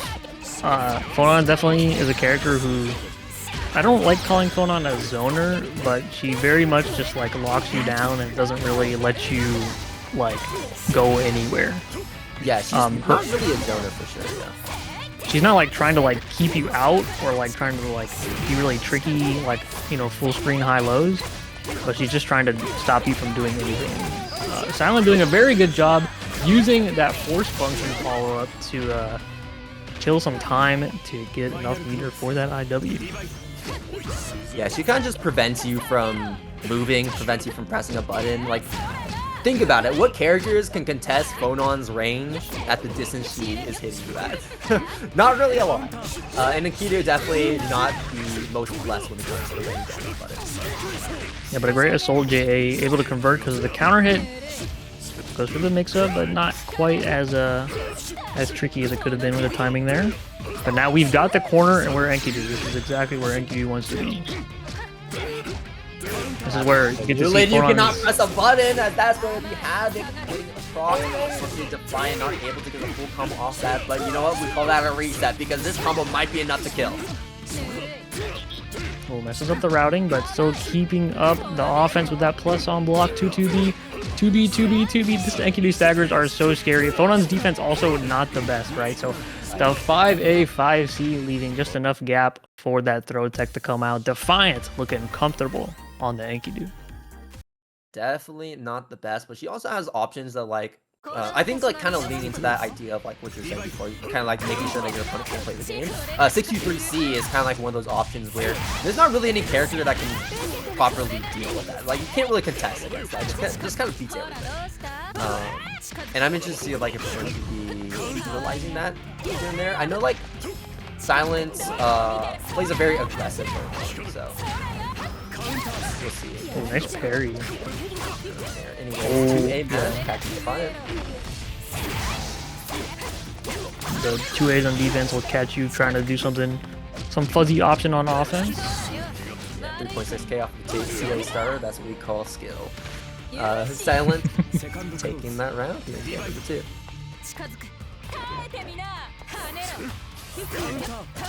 Ooh. Good attempt to try and snipe out that fireball, but that was a really good reaction from Silent to stuff that. Blocking the 2As. Don't even need to go for a shield there because of the passive grid gain. Oh no! Oh no! And the grid break too. Everything is just falling down here for Defiant. The dominoes are tipping over. Silent trying to get a little bit of a sneaky cross up there. Defiant going to block that correctly, but going to get smacked by that 5A for CS. There is a lot going on there, but Silent keeping it together. Those little hits add up and put us onto a game 3. Defiant still keeping on the Enkidu. And yeah, Silent also using the install towards the end there. We didn't see Silent use it too much earlier on, but that's kind of just like a I'm plus now move. You just dump 100 meters, say I'm plus now. So that is like another way to say like, okay, I want to make sure that I keep you in here for as long as possible. Ooh, run up 6FF. No fear from Defiant. Gonna armor through that phone on poke, and now Defiant getting not the most damage off of that hit, but the positioning, the grid is what matters. Yeah, and you know, I think it's enough because Defiant is 50% health up, going to be even more after a counter hit like that. We will see as the damage starts to rack up. Oh, drops the combo, and Silence able to tech out. Now a little too scaled. Oh, what a 5A. He's a good. Wake up 5A, that's your Evo champion.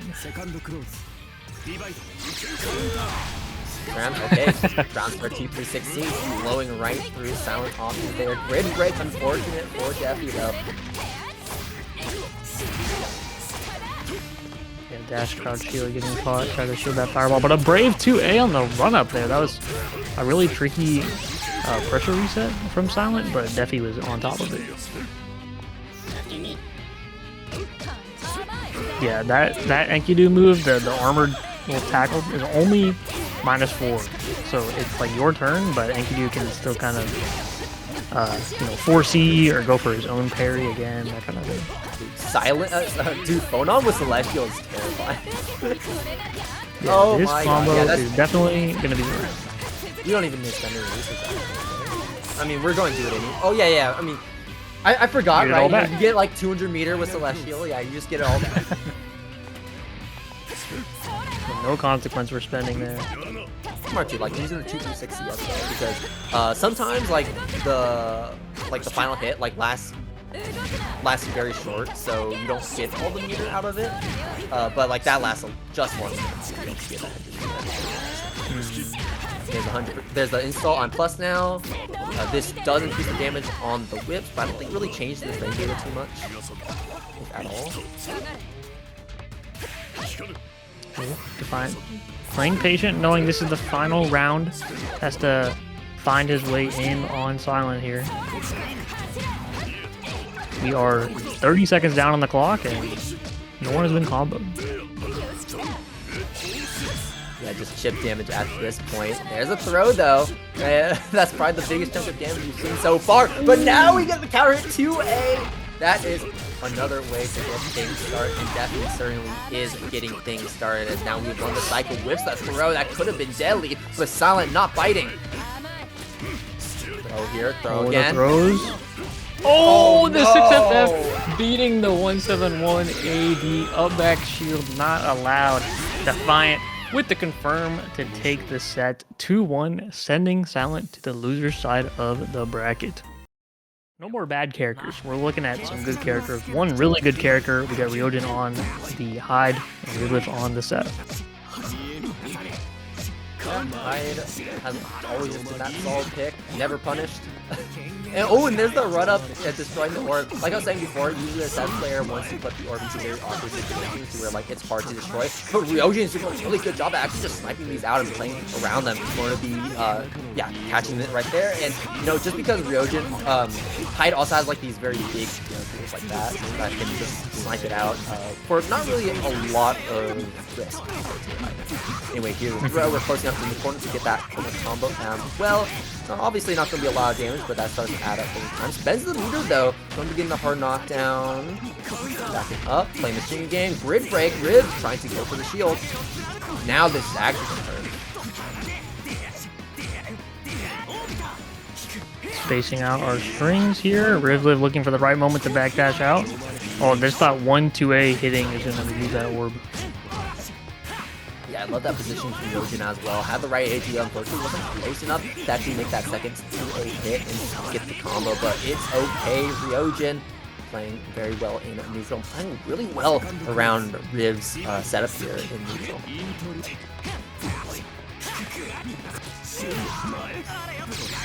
Comes out.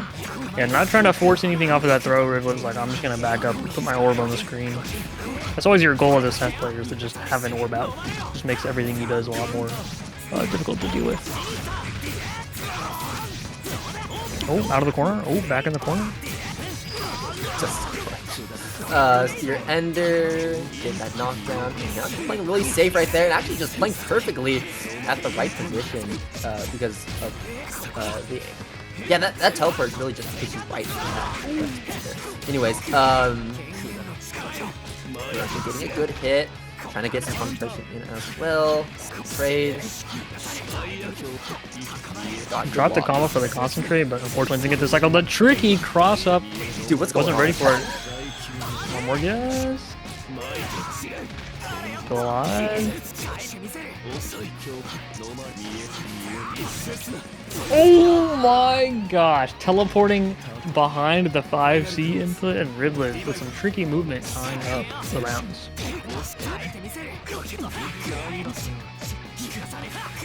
Yeah, a lot of time when it comes to playing against Seth, you're kind of predicting where he's going to end up rather than actually trying to chase him down. And Hyde is pretty blessed in that regard because he has big, fast buttons that can cover multiple things at once, as we're seeing here with that 5C. Riv setting the orb from full screen. That's just going to give Rio Jin an opportunity to concentrate a little bit, try to get some shields on the projectiles as well. Losing the cycle in the end though, so Riv does have the cycle, does have 200 meter going to be using on the VO. Oh, could have thrown the green shield, but didn't see it in time.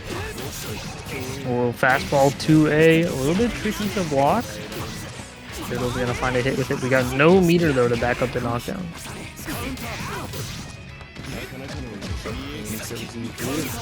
That gives Rio Jin just a little bit further away from the corner, but not for long. Riv going to be able to get that positional advantage yet again with this combo. I'm not going to catch out just yet. Going to maybe use it for use some resources for maybe like a C fireball again. I know we really like to go for that option, just to make sure that Rio Jin just gets locked down at any part of the screen. The throw was not enough to kill. And what? Oh, the Gordeau's open up on the oh, but goes for the run up. Fake on the throw. Dang. Wow. Dude, what a brave orb kill from Rio Jin. Just the run up into the 5A. Yeah, sometimes you kind of have to do that against Seth, because if you just let him, if you always respect the orb, then he literally gets to do whatever he wants. So sometimes you kind of just gotta let him know. You gotta let him know, just like that 3C anti-air.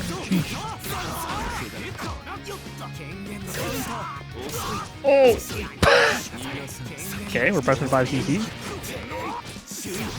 The orb yet again, but a little more committal there, so just find a hit there. Just recovering.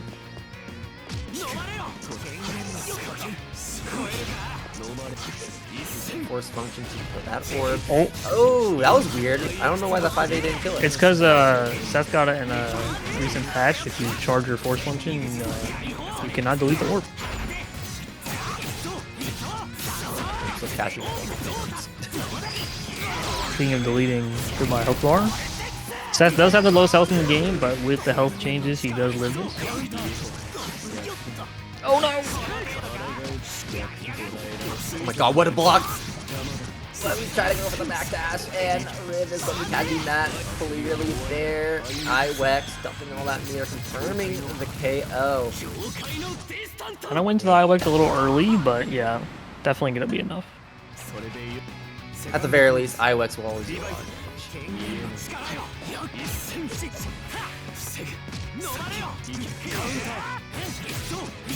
There's that 3C anti-air.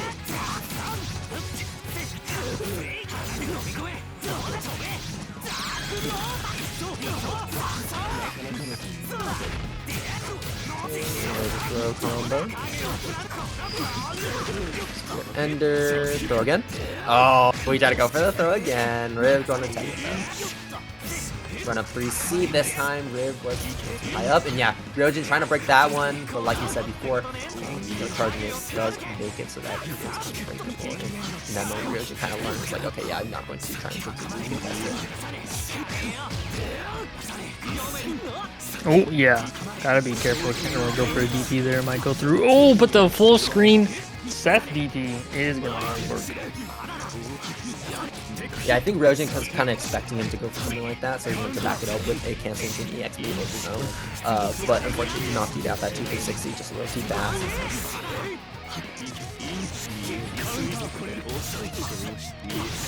Again, you're not able to defend against it properly here. And your 200 meter for an IW. Will this be enough? I think it will. Should be. Yeah. Okay, Rivliv looking pretty good, despite Ryojin's, you know, big callouts on deleting the orbs and the dash up 3Cs. Rivliv offense looking too good. Ryojin kind of getting caught by, you know, misinput on the backdash, or maybe tried to backdash out and just got caught. Those hits add up. Speaking of hits that do add up, those 3Cs, putting in so much work for Rio Jin, putting him into such a good position early on in so many of these round start situations that we can see. But Seth is a very super character, so even if you get him in the corner, he will find a way to get out at some point. There's cross up there from Rio Jin, though Riv not going to be blocking it, and this is an absolutely monumental lead that we've built up here in this round. We do have the cycle, but we're just going to go for the force function OP into the chain shift to check to see if Riv was hit by it. Oh, okay, now we're maneuvering around the 3C. Didn't know this was possible. Oh, I lied. Oh my god.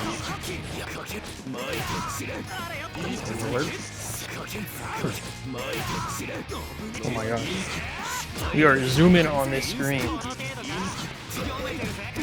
Oh, the shield, that was the one that mattered. You know, sometimes I like Rio Jin's approach here, where you kind of just, you gotta let Seth do his thing, and then you look for your right moment to poke out. Oh, and there's a 2-1-4A finally hit. That's going to be the full combo here for Rio Jin. Into the 2-1-4C Ender. Her knockdown sets up the force function. Oki goes for the guard thrust. Will push Rio Jin away. The rest have to do the side there.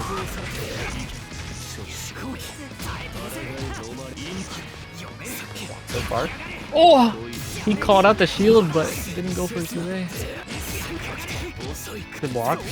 We're blocking for our life right now. There's attack, respecting the reversal options from Riv, but seeing that none came out, Riv went for a little bit of a cheeky idea there. Two losers are going to see. I'm sure Silent is hungry to get that run back against the Defi, so we'll see. Now, we've been talking a lot in this ladder about when it comes to RPS you have to play around, when it comes to Tsurugi's force function, but his force function is actually not that good in this matchup because Phonon has incredible lows that can poke from so far away. Obviously, there's still an RPS you have to play, but it is a lot less prevalent just because we're poking with R2B, maybe even 3C sometimes. And so Reaper has to be a lot more careful with doing these. Yeah, the Phonon buff to 3C as well, right? Where the move literally hits full screen now in terms of like, instead of only hitting, like just barely not hitting full screen. It hits full screen, but you still want to be careful using it. Usually you see it most in combo filler, funnily enough. But, you know, it will every now and then be useful in neutral. And it will definitely be relevant if Reaper tries to play it in full screen. ways. I like the VO as an option there because, oh, nice reaction on the 2-3-6. Yeah, that was clean and does lead us down, winning the set. I like the VO from Reaper against the phone-on throw situation because phone-on throw situation, you see like 6-6B, you see TK Fireball, you see like jump over J4B. Like a decent number of those are going to lose to VO, right? Don't quote me on the J4B thing, I actually don't know. But phone-on's OS crushes are a bit susceptible to VO. As popping the force function into the sword card, not sword card, the shield card, going for the follow-up as well, but Silent not fighting. Shielding, touching him just a little bit away, speeding up the cycle as well, just so we can confirm chain shift, but unfortunately, we're not able to get off that situation there. Reaper is going to stay in control of this corner position, but not for long as Silent is able to get their way out. Ooh, not able to punish the dive kick there. Nice throw tech from Reaper there. Oh, okay, I like that because Silent is a bit of a shield-happy player. He uses a lot of shielding, and that can be pretty scary against Tsurugi when he has that command grab that'll explode you if he catches you.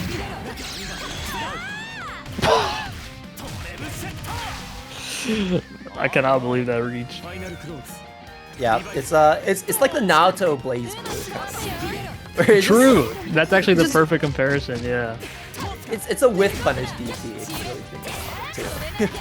But there's like a very clear dead spot, so you have to be very careful when it comes to using it against opponents that are like right away. Ooh, nice confirm with the height there. I saw that. Yeah, EXDP out. Oh, that's what I was talking about. You think at that 5C range, like Tsurugi can't punish you for shielding, but no, he definitely can. Okay, feel of his own. Yeah, I think that's just like a big catch-all for the first one. We'll just basically catch every single option that Reaper may go for. I think even off like the hits as well, but I could be wrong. Yeah, no, this is rough now. Silent on loser side, and now Reaper is up a game. A little bit troublesome. 63B starter. Yeah, I mean that's just generally just a round start. I think we're in a lot of options today. I know as like Merkava, for example, like you can't jump, you can't press a button, it will catch you, it will beat out whatever you try to press. Is very fast. It's very big. Okay, 4B pulling in. Pick up on the counter hit 4B. Not able to. Oh no, we do get a side swap. Very nice. Nice again, the 4B hit.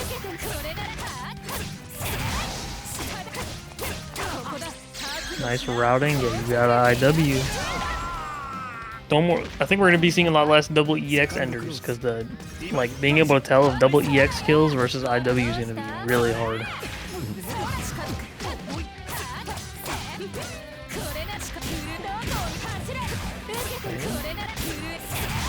Immediately pushing Reaper into her. Reaper does have 200 meter, but yeah, you can't really do too much with that 200 meter with the 2-3-6 if Silent is just going to go for the fireball.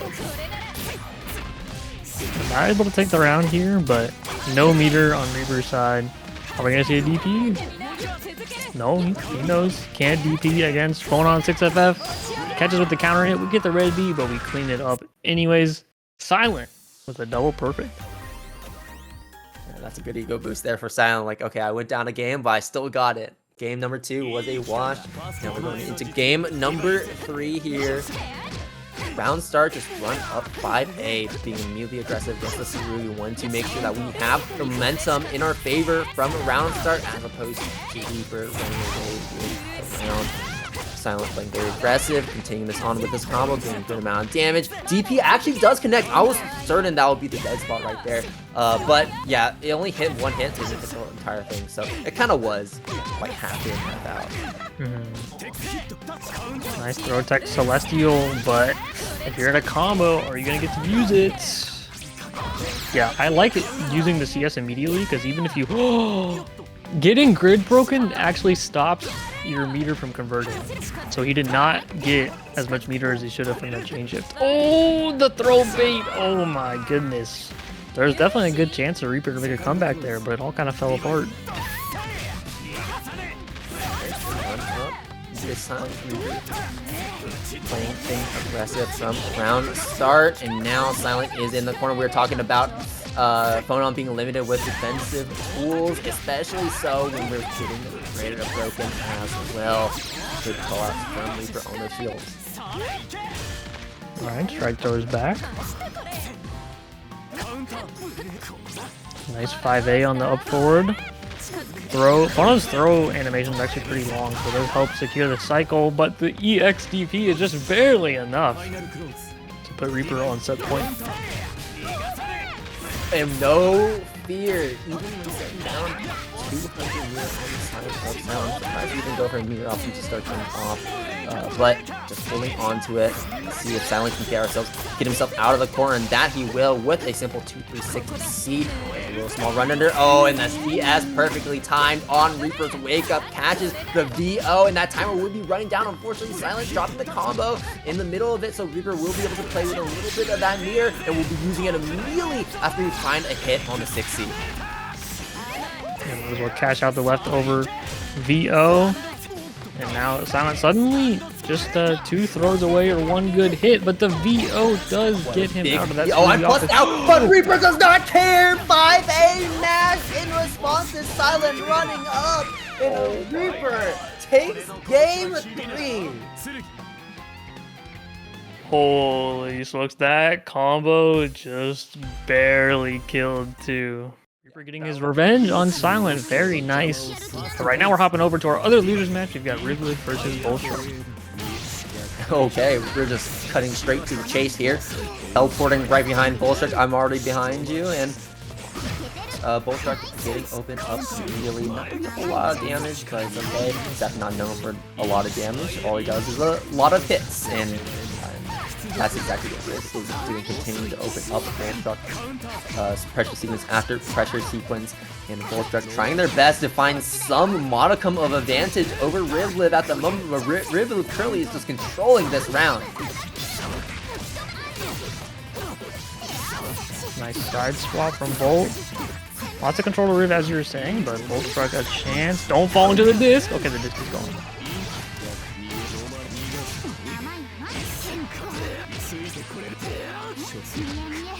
Okay, good blocks. Yeah, dash out of there. Oh, you can't destroy that! Nice tech. That was an insane throw tech. I would have died. Yeah, good tech. That was the only way to get rid of it as well. Now, Bolstra might make a comeback in this round. Has the cycle in his favor. Goes for the sword card. And Patient doesn't seem to be able to block that hit from a Rib. Fireball backing himself up. One more opening. There's a tech on the throw. Change up to keep our advantage. And a Bolstra does it on a sliver of health. We're able to take that round away from a Rib. And now we're going to be starting off this next round strong with all that momentum going in our favor. Checking with the 5A, but a 5A from Rib in response will be being anti-air on Bolstra, trying to assault and using the orb as well to get a little bit of time to win the cycle, but it is a tie. Double Whirlpool, yeah. Kind of a weird situation. I don't know if EXTP or EX Air Dive would have connected or anything like that, so I like Riv playing it safe, but this blocking from Bolt is going to give them the cycle. Got that nice throw attack from Uzuki, which we go back to neutral, but an even better change shift. Good change shift from Bolstra. I like how he's kind of using the sword card to get close, and then using the change shift to kind of just stop and say, okay, what is he doing now that I'm in? Oh, that was a sick conversion.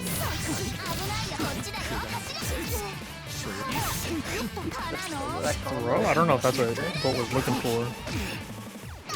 Okay. 1 hit. Nice confirm on that 5C connect. Able to go into the 2B and take game number 1. Now we're 2 rounds up and took game 1 against Rib. Oh no, yeah, that's rough. We found a small hit there against Bolstra, and just gonna kind of hit in the process. Bolstra trying to go for the DP, but gets punished. Rib can make it back, but drops the combo, getting a little too fancy. It's a really tragic combo drop. Oh, and the input drop on the ADP. 6-6C no cancel command grab is evil. Oh my gosh, these command grabs let's be honest, they do like no damage, but like the mental damage is so big. Right, but you know, if you're hitting like 2-3 command grabs, that really does start to add up over time. Like it is not no damage, right? Right. Sets up orb at full screen, not going to do too much. Oh, avoids the air unblockable. Oh, the DP whiffs, but no punish. Fireball from that high up. From the full struck, gotta respect the cycle though. Yeah, just gonna poke patiently there with the 2 A's. Oh! And right into the fireball right behind full struck. That is tragic. Oh, now on set point. Nice EX sword card, knowing that that is a good option there to catch the blink.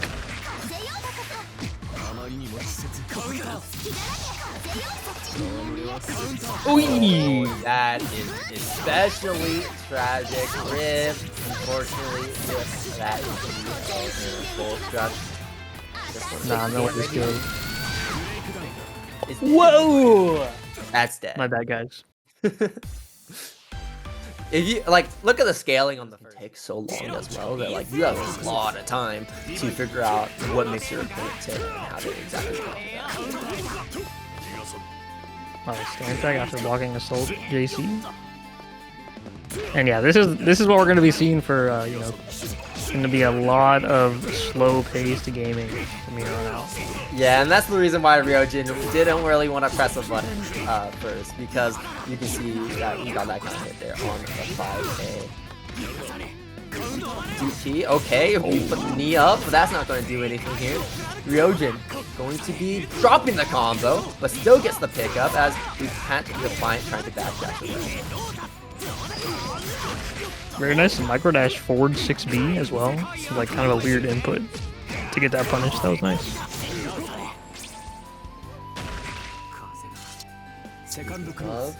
They're taking round 1 is nicely done on the side of Rio Jin. It's like, hey, Defi, approach me. What are you doing? Stop hitting that force one. Defi taking that invitation and running right through.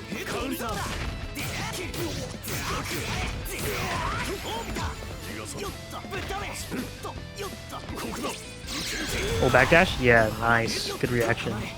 Recognizing the Hyde backdash animation. Just barely win the cycle. Definitely flipping that away from Rio Jin with the BO. Actually going to be connecting. Should be able to, yeah, go straight into the IW with that little bit of BO we have left. 4.5k, definitely nothing to scoff at, as Rio Jin's one touch away, and a counter hit like that is going to be securing it here for Defi. Oh, okay. Not sure, maybe trying to look for a 2-2A starter, round start, or maybe orbiter starter.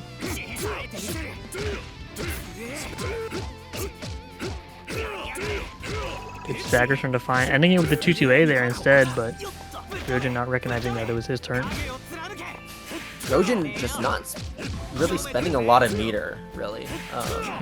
This 200 meter, maybe waiting to like count out once he finds a hit.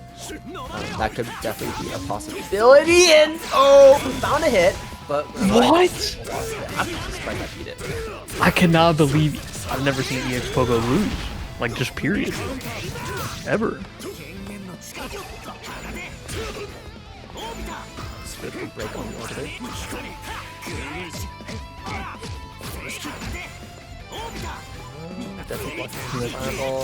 Oh, the dash up 3D. Good for Rio Jin because the spear ended. Yeah, we're just holding on to this meter.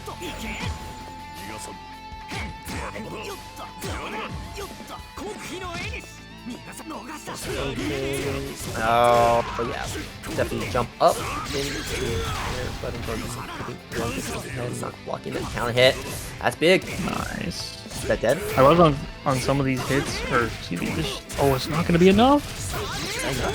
No. Timer is low, but I don't know if it's gonna. I don't think timer's gonna matter here. I don't think timer's gonna matter. I think it's going to be ending very soon here, unless Defi plays a godlike defense CBO in your face. Wow. What a 5A. What a brave 5A, but your other option is to like hold the offense. Like you're in a pretty bad spot, so Defiant kind of has to take some sort of guess there. Timer is definitely not in play in there anymore.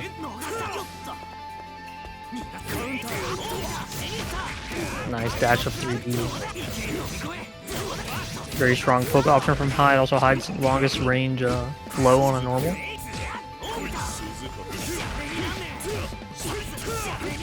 Okay, the confirm. No side swap. Oh, not ready for pickup. Oh no, that's not what we wanted. I know that's not what we wanted. It's funny watching Defiant's Enkidu because I can tell like some of his starters like don't have like updated combo routing compared to like yeah some of the unk routes as people call them come out. Hey, you know, as long as you can play defense and you can play neutral, you don't really need any fancy combos. You know, what are you need enough damage? You just need enough like, damage, some corner carry, and a knockdown. You can call it a day. You can call it a day with that IW, putting Defiant up a round. Right, exactly. It's like, what do you think about it? It's like, how much are you actually getting out of the optimization? 200 more damage? Oh, nice dive kick. Okay. A great start here for Defi. Rio Jin 200 bar. It's kind of hard trying to like figure out what to even spend that on defense. Maybe like a guard press, but yeah, Rio Jin really just need to hold on to as long as possible until we can actually go on the offensive. And unfortunately, Defi is not going to let Rio Jin actually get out of this corner position, but a nice chain shift will buy Rio Jin a ticket to get out. I like Defiant using this new oh my gosh, he tried to double 2-4C. Nah, you deserve this. I like him using the new dive kick buff where he's doing the dive kick from high up. It makes it plus on block now. But also using it as like a counter poke, but not gonna stop you from getting thrown by Rio Jin. That 2A will though. Yeah, not the best start, so we're not really going to be getting a whole lot of it, but goes for the 2-3-6 to be pushed. Rio Jin far enough away so that we can secure the cycle and play at a safe range here against Rio Jin. Oh!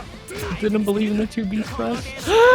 Oh, the good block on the JA. Oh, the DP, not enough to catches the backdash on wake up.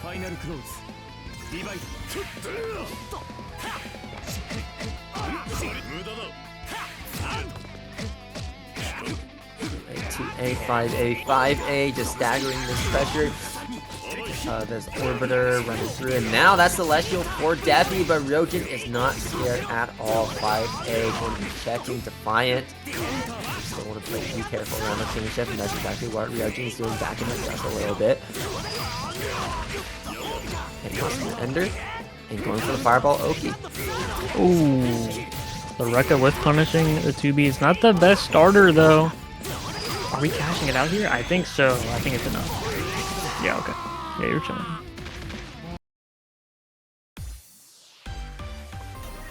Now at a 1-1. Defi, I think what did we win? We won like good we won like round 1 of game 2 then, so we started off strong, but I think it's safe to say that Defiant probably played Enkidu in the ladder. Yeah, that's the only character we've seen from him, so I'm wondering maybe he just went all Enkidu today. In that case, are we really even practicing for Climax?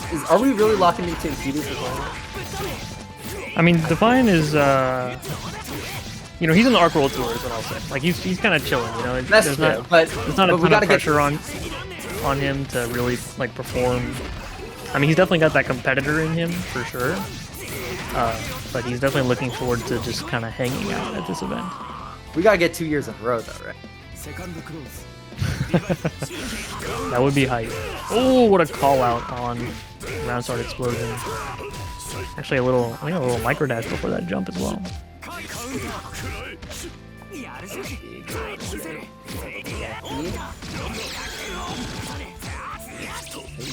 X Orbiter. Okay, yeah. You can absolutely just float right through that there for Rio Jin trying to charge up for that overhead with Force Moon. And.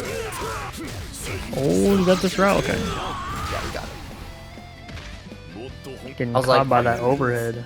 I was like, do you spend IW here? Do not, but just spend 100 here. And 2-3-6-2 round start catches Rio Jin pressing whatever we were pressing. Oh, that my god. Oh my god. That's gotta feel so good. The Enkidu classic. Can't say I've ever seen that on 3B though. That was definitely a bit out of the ordinary.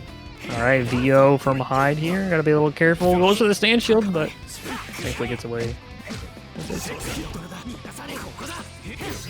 And yeah, Rio's just like, okay, I'm gonna lose the cycle here. Actually, no, did we win the cycle just barely? That was really weird. Yeah, he did win the cycle. And used that little extra time. Cash out with the VO, but we're not gonna be able to cash out our meter here on that combo, but we find another hit either way. Defiant with the Enkidu. Up 2-1. Up 2-1, and the game that Defiant did lose certainly was no slouch either. Still very scary, and maybe we just have that ladder knowledge as well. Like, okay, I know how to beat Rio Jin here, and it looks like that's exactly what we're seeing. Let's see if we can get a game 5 though. We're already at game number 4.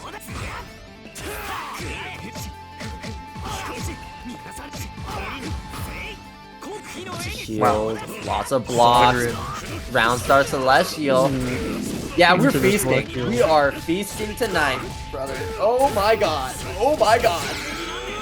Yeah, we're just gonna pump the IW. Like, we got so much damage, like, from that yeah, minus 5.3k.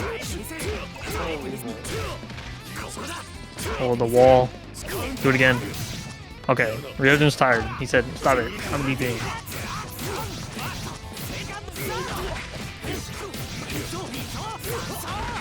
Nice.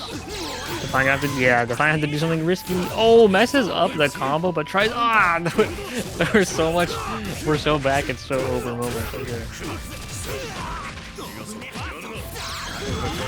Just yet though, neither is it for Defiant. We drop. Nope, we finished the combo this time. Defiant now on set point, trying to secure that spot to winner side grand finals, and this certainly is one way to pick this set point off. Immediately, Rio Jin back up against the wall. Better pull up a chair, buddy, because your DP just got baited. Fine, keeping the combo pretty high, damaging 4.6. Those DP punishes hurt a ton if you know the right moves to use. Now you're in the corner against Defiant. The 6C to crush the 2B mash out should be enough, even cutting it short with the 2-3-6C. Defiant 3-1 over Rio Jin, going all Enkidu. Now that Defiant is in our winner's side grand finals, it's really, really hard. Like, with these 3 players, if we can actually hit Defiant out of that throne we're sitting on up there. But either way, we're here in losers semis. We're trying to figure out who's going to be making to losers finals. It is still 1st to 3, and Reaper is looking to start us off strong. Yeah, that match we just saw was, pretty slow pace, keeping it pretty tame. This one, we're not going to be playing for the timer. We're going to be very aggressive in this. Yeah. Your VO got baited, and now you're dead. There's a tech again. Get off of me. What are you doing? Reaper's like, I am not going to be dissuaded. I will get my throw. Oh my gosh. Full run up 3C land. What a collapse. Fireball response. No fear with the DP. Yeah, yet again, Reaper's like, I'm going to get out of the corner no matter what. I'm going to get my... I'm going to be able to get the corner advantage, and you're going to have to deal with it. But both of us still playing that positioning that we had before. Sets up the disc. Reaper trying to jump out, and will successfully do that. Use the shield car, and then cancel straight into the EX DP to beat out Wolfstruck's attempt to punish it.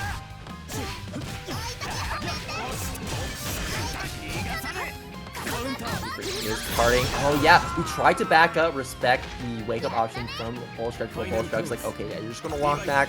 I'm gonna go for getting X sword card to catch you low. And so, the X sword card is definitely going to be useful against Reaper, especially when it comes to him setting up the force function. We actually haven't been seeing the force function set up too much because I think Reaper's in general just trying to play a little more aggressively rather than defensively. But it still will be relevant when it comes to dealing with fireballs from full screen. What is relevant, though, or I guess irrelevant, is Reaper's meter, as that VO timer will be running all the way through with this combo. Just full sending it with IW for the change dip. Just go right through. Reaper said, I'm using this VO meter whether I die or not. I love Reaper's approach in this set so far. It's like, I'm going to get my throw no matter what. I'm going to get my IW no matter what. Like, he sets his mind on something and he just has tunnel vision. Like, I'm going to hit that deal. Okay, soul combo, pretty scale, but we got the corner. Nice, hold, not biting, good defense. Be careful. Okay, nice delay.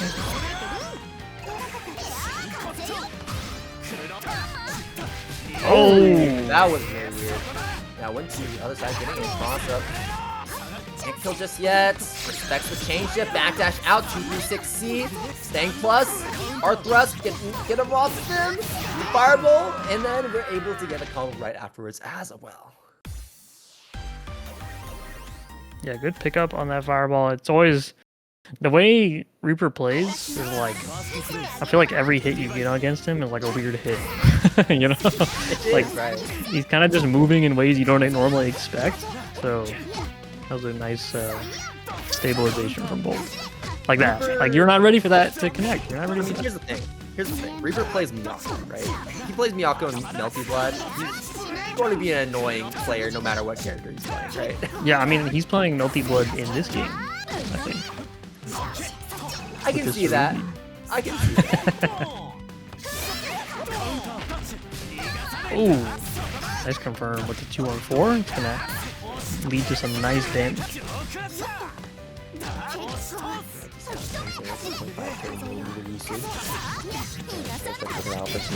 Right out of the corner, finds another hit. I think we just want to maintain cycle here. I don't know if we want to spend change shift just yet. Throw a 10. VO though going to be stuffing that, taking that away from Bullstruck's good tech though. Will be bringing the cycle back into Bullstruck's favor. But Reaper finds a hit, and that should be the steer ender into the IW. Just trying to go as far as possible here into the corner. 4.5k pretty much. There's a small trade, but Bullstruck going to be taking the most out of it. 200 meter on our side. I think we just go for the IWEX, and I think I can kill here. Pre-patch, yeah.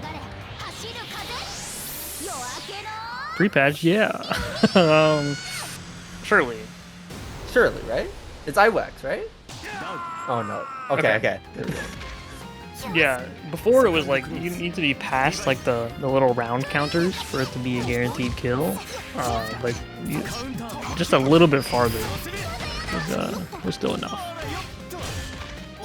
I'm good at this. I can tell when I uni complicated. There's other games where I struggle with, but I think at uni I'm pretty good at that. Anyway, Reaper, oh my god. Yeah, we're playing incredibly aggressive in this round. Bullstruck, like, any momentum whatsoever. VO, why not? Sure, why not? Yeah, use the VO there to actually get enough grid to get that cycle, because if you hit your opponent with VO, it removes a block from them, which is not that much, but in those certain moments, it can be the defining difference. In that moment, it was certainly relevant. But we had a lot of help to work with, so I didn't really feel like it was super necessary. But I guess we just wanted to make sure that we could bring especially because we were down around here in this game. So trying to get that is important. Cycle is in Reaper's favor. What's it gonna be? Just sets up the forward function and just immediately canceling, and Bullstruck is just not doing too much here, just waiting to see what Reaper does as he's just moving all around the screen. And 3 throws in a row take them all. Bullstruck, no techs, and that is going to be the game going to Reaper. Those throws add up for sure.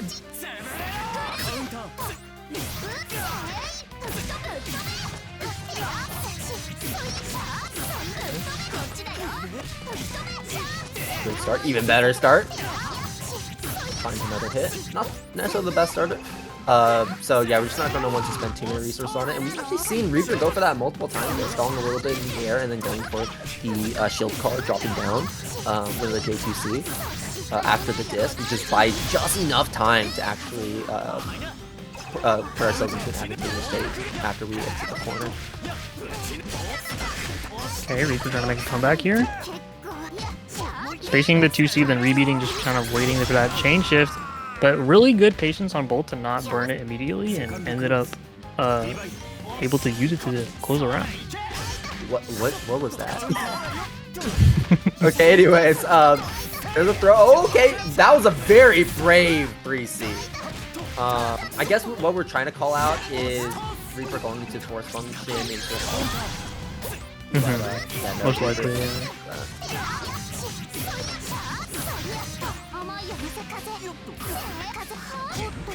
I like the 3D. Oh, not quite a punish, but we'll take that. Ended up a punish. Oh, okay. Yeah, forward tech. More risky to do that. Yeah, going for the CZO. Even if this doesn't kill, the idea is once you strip as much movement from the as possible. But yeah, no, that's part right here. That was a good starter.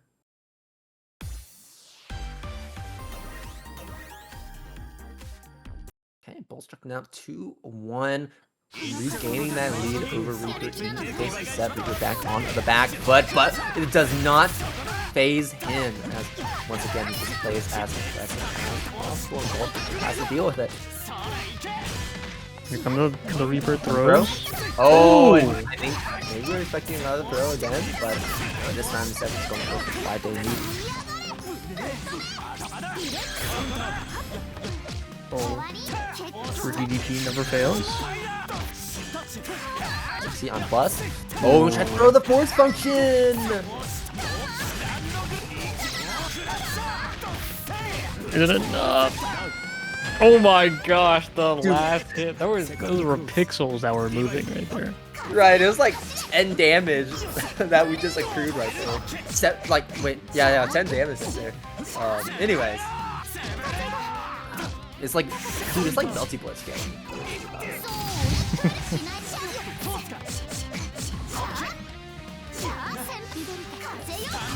Setting the 2-2, just backing up. Tsurugi does not care with that force function.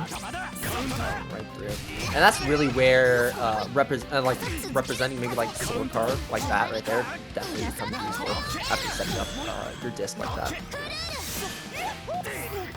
Nice hop. Oh, trying to go for a cheeky throw, but back from Bolt. Cycle's getting close. The assault at the last second from Bolt does give him the cycle.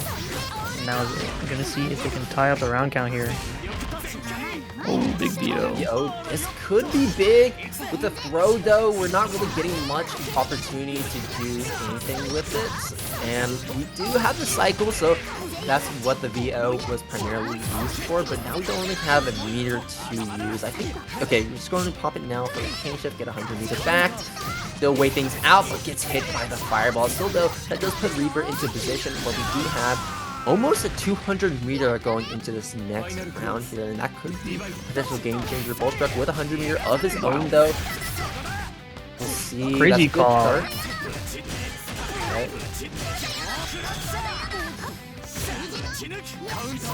I like spacing out the overhead, because it's like when he's farther away, you're not thinking about the overhead. But Bolt has not been getting caught by this. Nice block. Do we have the punish? Oh, increase 5C. He is more ready than ever. I feel like all the cards are in Bullstruck's favor. We found it, but no full confirmed. Sword card into the counter, into the chase shift, and we do find the final hit on the Reaper. Bullstruck with a 3-1 finish. Reaper was taking things so far here in top 8, but they both play Nanase, so Rio Jin definitely does have that Nanase knowledge on him, and as we go into this set, Bullstruck will be finding the first real hit here. Rio Jin got a little bit of chip damage, it's not going to matter. Okay, shielding, using the shield to push Bullstruck away with Lumpy, giving ourselves a cycle, chain shift into DP punishing 2A there from Bullstruck, DP from Bullstruck in response, and Rio Jin going for a DP again, but Bullstruck not biting. I would have lost my mind with that DP, by the way. Good break on the throw, Bullstruck has all the cards in his favor yet again. Dash up low doesn't work for Bull, but Rio Jin says, okay, good idea. He goes for it himself, and now he's got the corner. Oh, he backdashed and still had time to block the overhead. Nice throw. Yeah, just throwing a low, mid, a high, the projectile, the kitchen sink at Rio Jin, and finally over last ever. Now, if that didn't end up working out, Bullstruck would have just been starred, but looks like we were able to get it.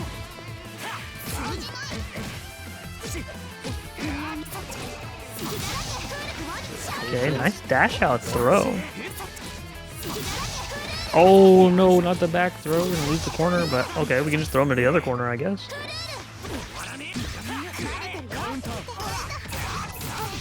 Nice, that's a good deletion on that fireball with the CS usage. Bull has a cycle though. We're gonna burn it immediately, EXTP for that extra damage.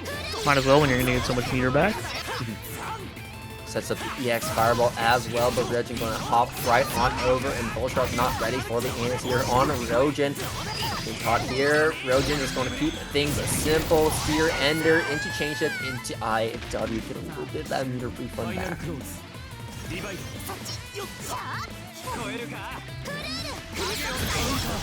just setting up that wall from 2-3-60. Yeah, Rio Jin went for the 2-2B there, which is a bit more reactable than the 2-2A. Oh, we tried to keep the edge right there, but Rio Jin still had that advantage there and was able to get a counter hit on Bullstruck. We're trying to press a button waiting with 3C for the end here. Either way, Rio Jin now in a very good position as ways to take the set with one or two more interactions. We'll get a trade there in the air. Ooh, okay, and there it is. That could be the game-winning hit. Alrighty, Rio Jin taking that first game. Reminder, this is a first of 3, so don't count Bolt out just yet. Absolutely not. Rio Jin here really trying to get that run back against a Defi, knowing they beat Defi in the past today. See, does Rio Jin have that dog in him? I think he does, as he is just trying to open up Bullstruck with this stacker pressure. Bullstruck, though, not fighting at any of it. But Rio Jin still, surprisingly enough, despite the fact that Bullstruck lost so much, still wins the cycle and gets Celestial at that. So, fully stocked up. What can we do with it? We'll see. There's a tech, and we win cycle yet again. Sure, why not? Not Celestial this time, but still confidently winning that cycle. It's definitely going to be an important change shift for the combo confirmed, but unfortunately drops it because of a bit of an awkward hit right there. And Bullstruck definitely no awkward hit with that one, as we were able to get the full combo off.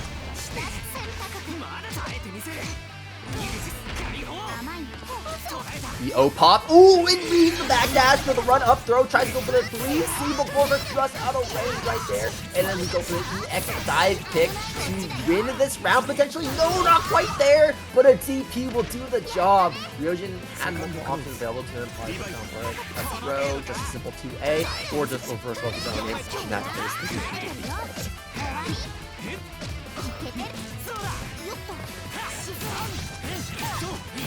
Ooh, assault right over low. Not gonna be a big damage, but not a counter hit, but again, getting that corner, it's all that matters. Getting this throw combo only available in the corner for Hyde. Damage starts to add up. Good enough. Chain shift to block out that dive kick to take our turn yet again.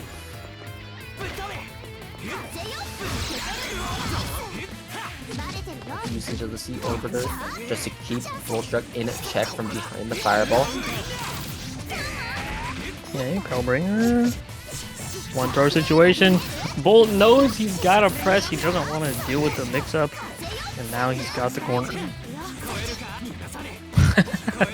concentrating behind the force field. Oh, but the 660. Round start dash for low. Rio Jin not running into it. Bullstruck now spending all of our resources. But now it's Rio Jin's opportunity to start things off strong. That we're like every now and then we're just like changing up the pace of our play. We're sometimes speeding things up, sometimes we're just bringing things to a halt, and Bullstruck having to adapt around that. Oh no. Oh no, we pressed 2A. You're alive though, no way you die off assault. Yeah, you don't die off this. Even with item. Okay, nice attack on the throw. Oh, we're doing B Rekka? He's crazy. Oh, what a jump. Jump over the throw, gets that falling JA punish. Ryojin with a perfect, putting himself up 2-0 in losers finals. Okay. This could potentially be the final game of this set. Returning to the room. Are we going to be swapping to the Uzuki? I think we might. We really could be, or just maybe taking a second to think about it. Probably. But yeah, oh, there it is.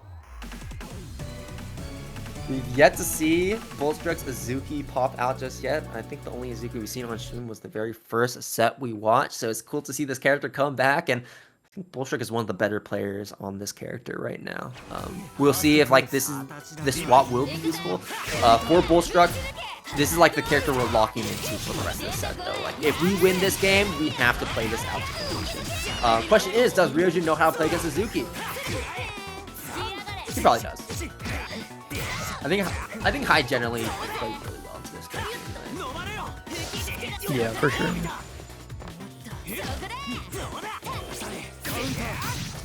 Nice CS. Oh my gosh. Run up throw on wake up, getting beat by TK Pogo. I don't even know what layer we're on anymore. But what I do know is that Rio Jin is down here. Has to spend all that meter. Got a little bit of a refund from the CS. Yeah, so this is oh my god, yeah, this is terrible. 200 meter though. We'll see what we can do on defense. We do have options like C360, but it looks like it's okay because Rio Jin did block. Sorry, Rio Jin dropped that combo to Bullstruck with High 4 and get a 2A punish. Okay, Coffin over the Orbiter. Not caught low by the 2-2. Rio Jin knows cannot stand block very much against this character.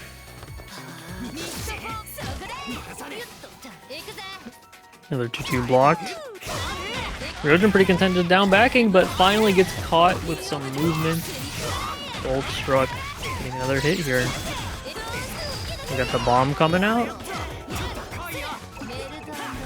Okay, the jump out with the JA just to cover ourselves. C Orbiter.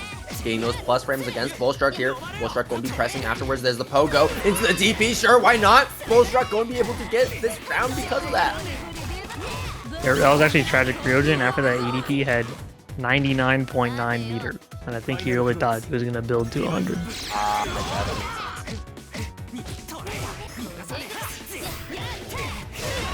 Okay, the run under. Dash block on wake up, very nice from Bolt. Corner positioning. No meter from Rio Jin for sort of guard thrust, but now he's got enough.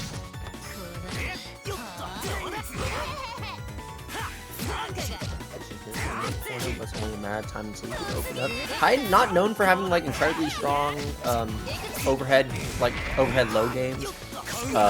Just because a lot of it is tied to like forward function, jumps and all that, and very predictable. So a lot of times he kind of just goes for that strike throw mix up when he's stuck in the corner. And Rio Jin tried his best, but couldn't open up Bullstruck in that moment. Now Bullstruck has the corner advantage, has the meter advantage, has the cycle too, but you gotta respect the bomb, and Rio Jin did not do that! Bullstruck able to pick the combo up and win the round, as Rio Jin was not keeping those items in mind. I knew the bomb would punish, but like I am very surprised actually that there was enough time to full combo. That was impressive. Yeah, I think everything really just lined up right there for Bullstruck there. And I saw that too. I was like, are we going to respect the bomb. Like Ryojin going really fancy with this combo, but it's kind of like the ogre bomb. It's like it's going to stay there no matter if you hit it or not. Yeah, really good awareness and control structure off that. I guess that's what you get for playing Nanase and having to be able to get those really awkward returns off those air fireball hits. Well, the rising J out of the corner, but the J6C is such a strong option, especially the counter hit can be easy to get a pickup. And look at this corner carry as well. Ryojin saving meter. Yeah, Ryojin really has been saving a lot of meters. Just in general, it feels like he's always sitting on like 200 bar, and that's what makes things very scary too. Because like at any point you can just dump 100 meter or 200 meter, and then you just have to like deal with all these plus frames that he builds.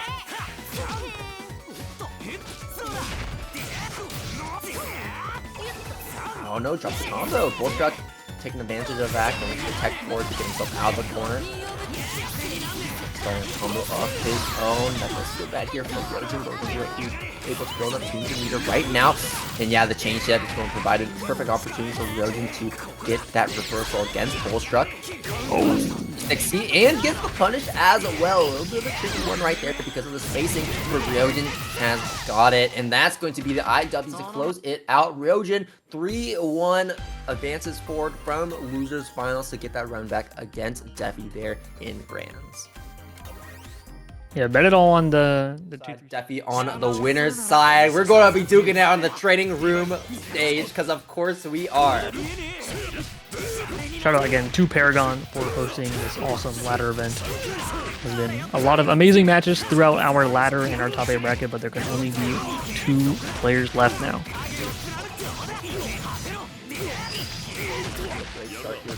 Ryojin. Come back from this. Good counter hit here from Ryojin. Especially now that we're in the corner, we're doing a lot more damage than we would normally. And we're just going to be dumping all of those resources there. The Kuon Core C ender to get the hard knockdown. 4.4k right there.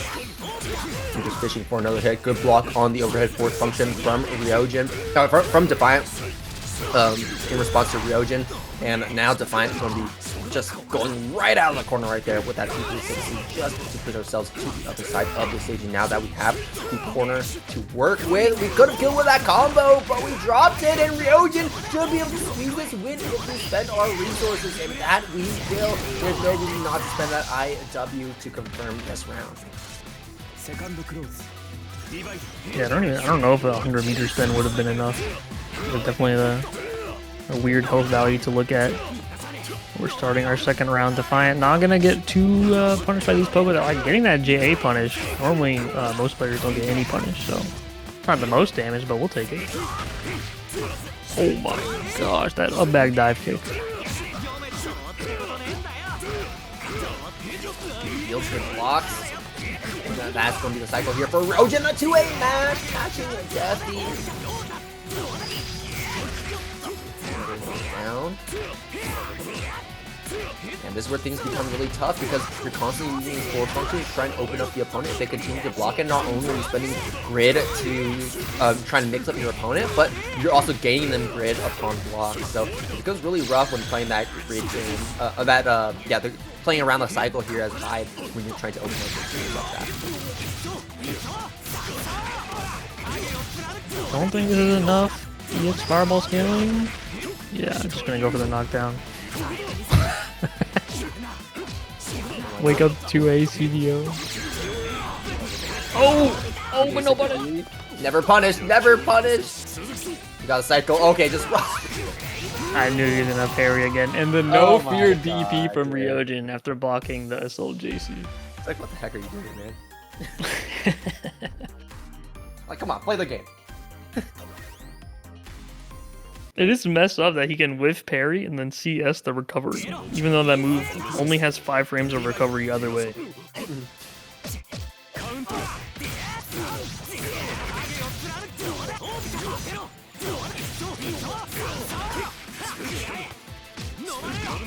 TK assault. Oh my gosh, the Pogo kept him in the corner. The force function Not really anti-airing, but finding the hit out of the way.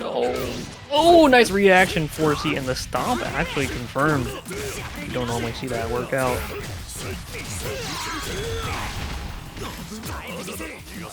FFTS to keep it DP safe, and here Rio Jin using this 3D AD, I'm assuming, on defense there. I gotta catch some walk back shimmies and also let you tech throws.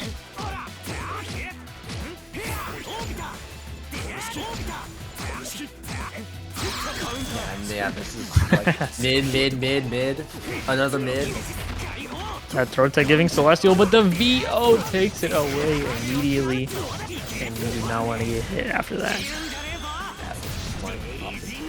Rio Jin VO to show the Celestial momentum from Defiant, and Rio Jin now taking another round.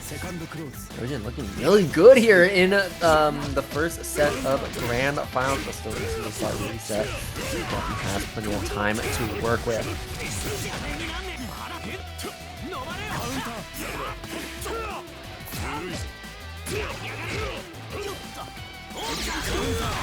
Nice. Oh yeah, you can't just set that fireball like that. You gotta respect GP6C from Defi, good reactions from Defi to be able to do something like that. Change tip, 100 meter. They have a Brave Shield too there on that run up. Oh yeah, maybe tried to go for a 4C there, but I think was just 2-.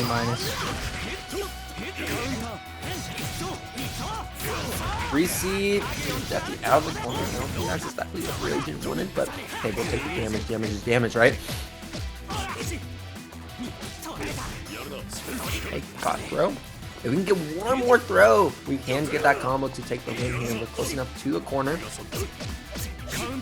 think Defi knows that too. We need to get ourselves out from the corner as quickly as possible, and just didn't block them. Yeah, caught some sort of option maybe? I don't know.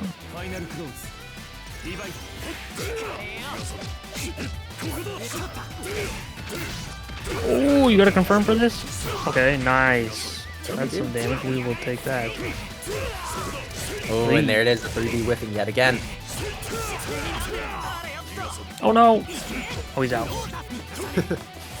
Now I'm out of here. Doesn't want to deal with that. Oh, he's back. Right up close to Rio Jin, and now he's back, like we said. Defi. No, not yet. Scaling's too much. But there's the reset. Defi with the confident 5A. Looking good, tying it up 1-1.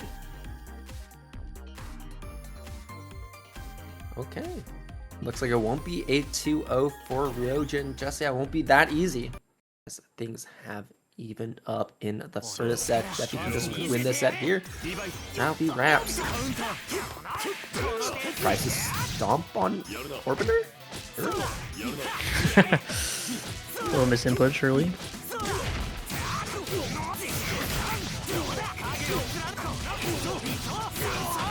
Hyde throws start to add up. Oh! Fortunate whiff throw from Rio Jin. Don't think Defiant was gonna be able to tech that. Ooh, what a 5A. Does he get the cycle? He does not. Might live to regret that. But when you gotta pick between cycle and Vorpal, looks like Defiant's going with the cycle.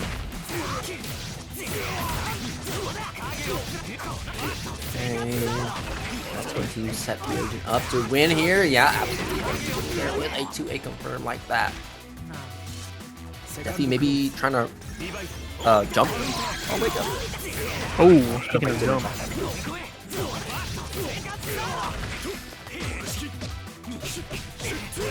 What a 5A. Guys, that's how you get out of Hyde's offense. You just be correct. Just press when he's gonna throw you, and the VO from Rio Jin is a bit too much of a gamble for it to work out. Nice routing from Defiant. 4K damage. Gotta be careful of that last little bit of VO meter. It's gone.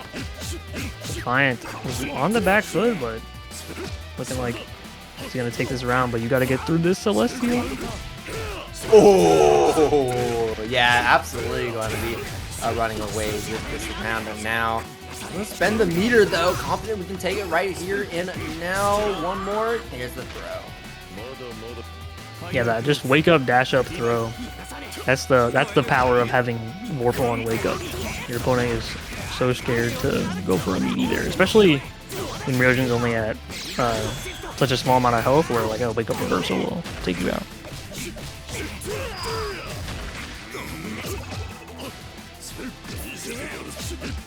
Okay, FFCS to bait another VO. Ryojin probably gonna be a little bit more wary about going for more VOs though. Okay, you see the 17180 this time. Okay, Defiant not able to get the cycle with that throw, but does get rid of the Celestial threat. It's a very big deal too, because if he had Celestial right here from Ryojin, this would have been a really big cash out, but unfortunately it will not be for Ryojin. Havoc too. This should be a cycle for Defiant, and it will absolutely be the cycle as we find that combo hit, but it was a bit of an awkward hit as well, though. VO, you're talking about, we gotta be careful with VO. Ryojin wins it yet again, but definitely not ready for the punish. Then Ryojin looks like that VO paid off. Should be the steer ender into the IW. That's enough. That's gotta be. The raw IWEX definitely gonna be enough. Tragic from Defiant. That combo drop would have put him up 2-1 in the set on tournament points, but Ryojin not out of it just yet. Ryojin regained that lead that we got there from game 1, and now is just one game away from taking the reset here, or bringing us to a reset here. Dragon down Defiant to his own level, pops the orbiter, but Defiant not within range.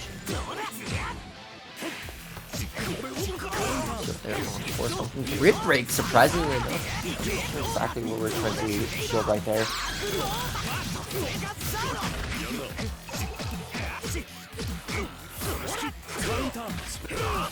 Wow. 4C micro dash 5C. I saw that. Oh wow.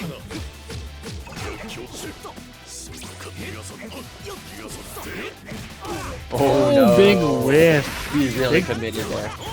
Yeah, I was trying to call out the orbiter there, but now Ryojin on reset point.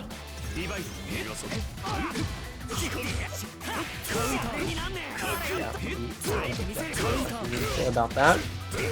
That's a counter hit right there.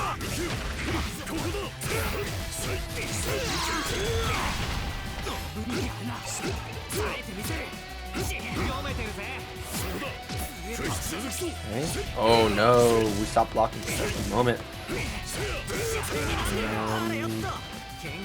That's the combo. Oh, nice back dash on the dash up throw attempt. Also nice to not have to worry about that Vorpal if you can take the round. Both players with a full stick of resources to work with.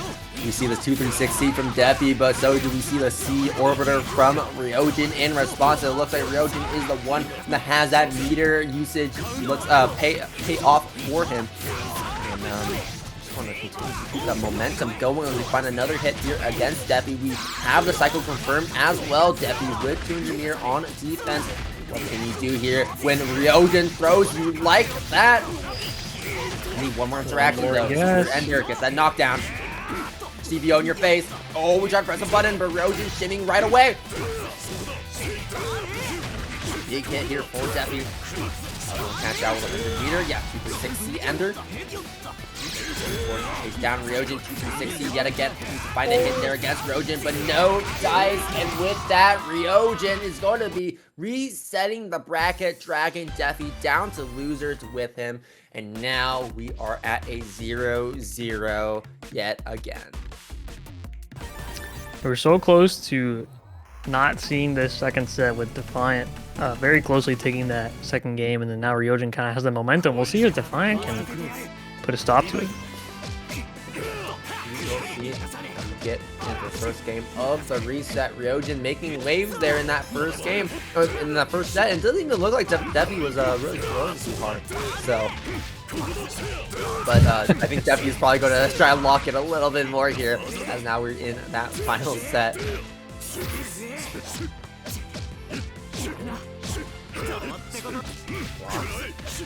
Hit run though, thankfully no grid break. So yet again.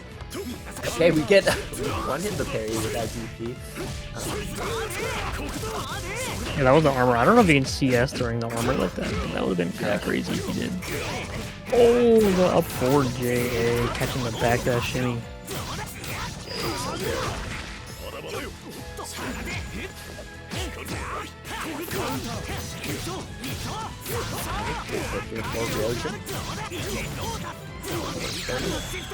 Then on the corner carry.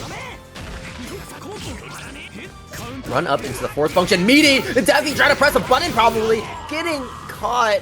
And that is going to be the first round going to Rio Jin, coming down very close. Both players with similar resources going to round 2 now, though. Fourth function here, yet again here, neutral, setting up that wall. Defi going to respect it, and it looks like that is going to be working out here for Defi, finding a hit, bringing us to the left side of the stage. Concentrate just a little bit, trying to win the cycle, but a really well-timed 3D from Rio Jin will steal the cycle, just barely using the changes to confirm off of the pogo. And a Rio Jin being a nice ender here in the corner. What's it going to be? There's the empty jump into the 2A. Definitely going to block that out, getting a counter hit to bring ourselves back to the screen. A really nice sequence there, getting a lot of damage all the way to the other corner. The 5B meeting, or not meeting, but just quick enough to stuff out that EX, or oh my gosh. He could have died for that, but it's okay. It worked out.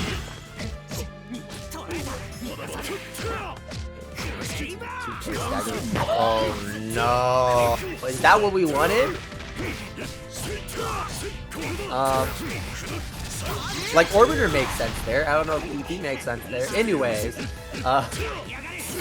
that's yeah, if it was a misinput, pretty big misinput. If it was just a regular whiff, pretty big whiff.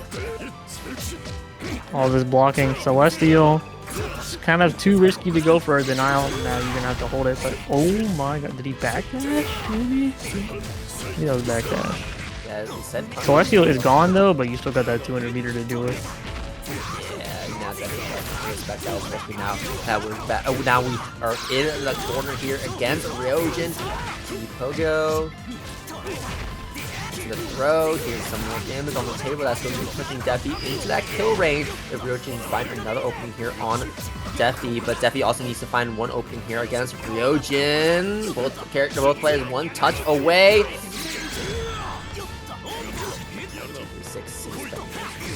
Rio Jin away just a little bit. Rio Jin with 200 meter. I wonder if we're just going to just dump it all here on Defi's block, trying to open up. Defi one last time. Celestial and Defi's favor. We're gonna pop it. 200 meter. Wex! No! Why would you throw away the game like that? Backdash shimmy from Defiant. Big call out. Not gonna let Rio Jin get away with it that easily.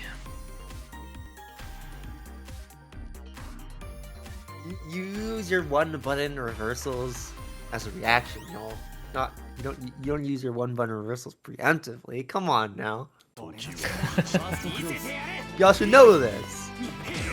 Especially with Defiant doing a lot of backdash shimmying as his main throw bait option.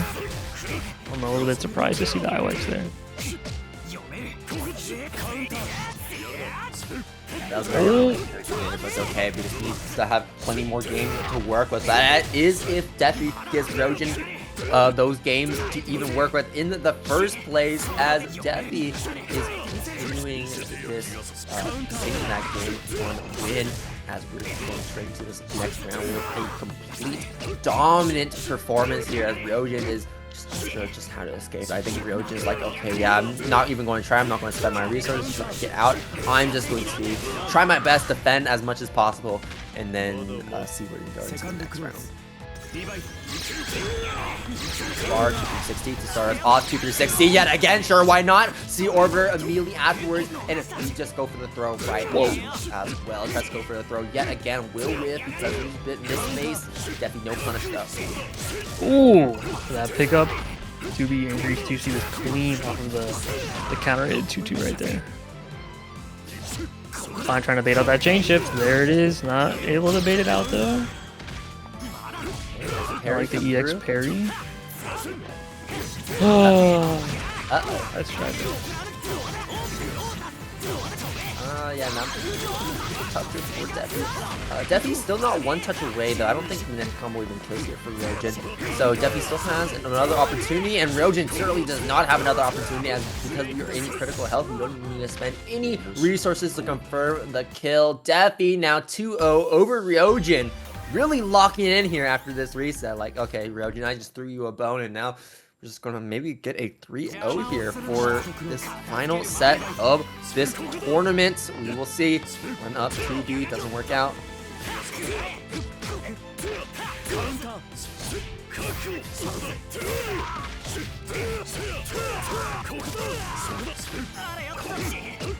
Alright, we got the offense going. We got the counter hit 4C on offense. I think that was like a rising JA being caught or something. I like the preemptive anti-air stop sign. Now whiff 6FF into 5A. The cycle, and now that we got the cycle, pressing that 5C right there, and we'll secure our way out of the corner, but not for long. Maybe we'll see Defiant just putting that stop sign up there with a reversal of his own. 2A, catching Defi on the backdash, but not able to get a combo off. That will get a combo off of this, though. We'll see how much resources Rio Jin is looking to dump, and we won't be dumping anything, as Defi does not have to dump any resources either to take this around and bring us to tournament point. What's it going to be? No meter spend from round start from Rio Jin. That's going to be a parry in response to the assault overhead from Rio Jin. Run up throw will whiff.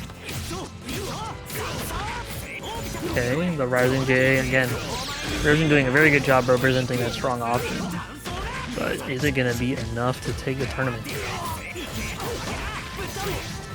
Okay.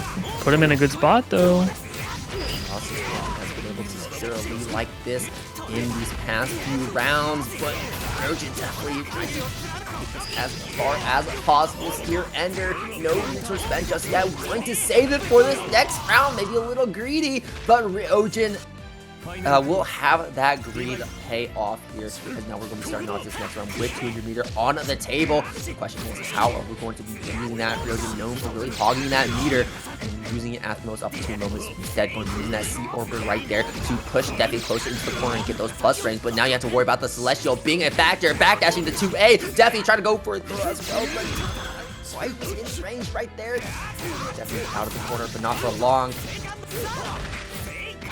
Yeah, unfortunately didn't get the most meter off of that chain shift, but was able to still get some, but the Celestial is gone, and now you're in the corner blocking Hyde with Vorpal. But a great throw tech. Yeah, too scared to try to go for anything there when he has Vorpal. All these blocks means that is going to be Celestial for Defiant, and able to swap sides as well. This is natural for Defiant. 200 meter on a deck. Pop the chain shift a little bit earlier in that pressure sequence, so he didn't have it as a way to catch Rio Jin as he dropped out of the corner. But it's okay. Defiant chasing down Rio Jin and getting that throw, getting the shimmy there.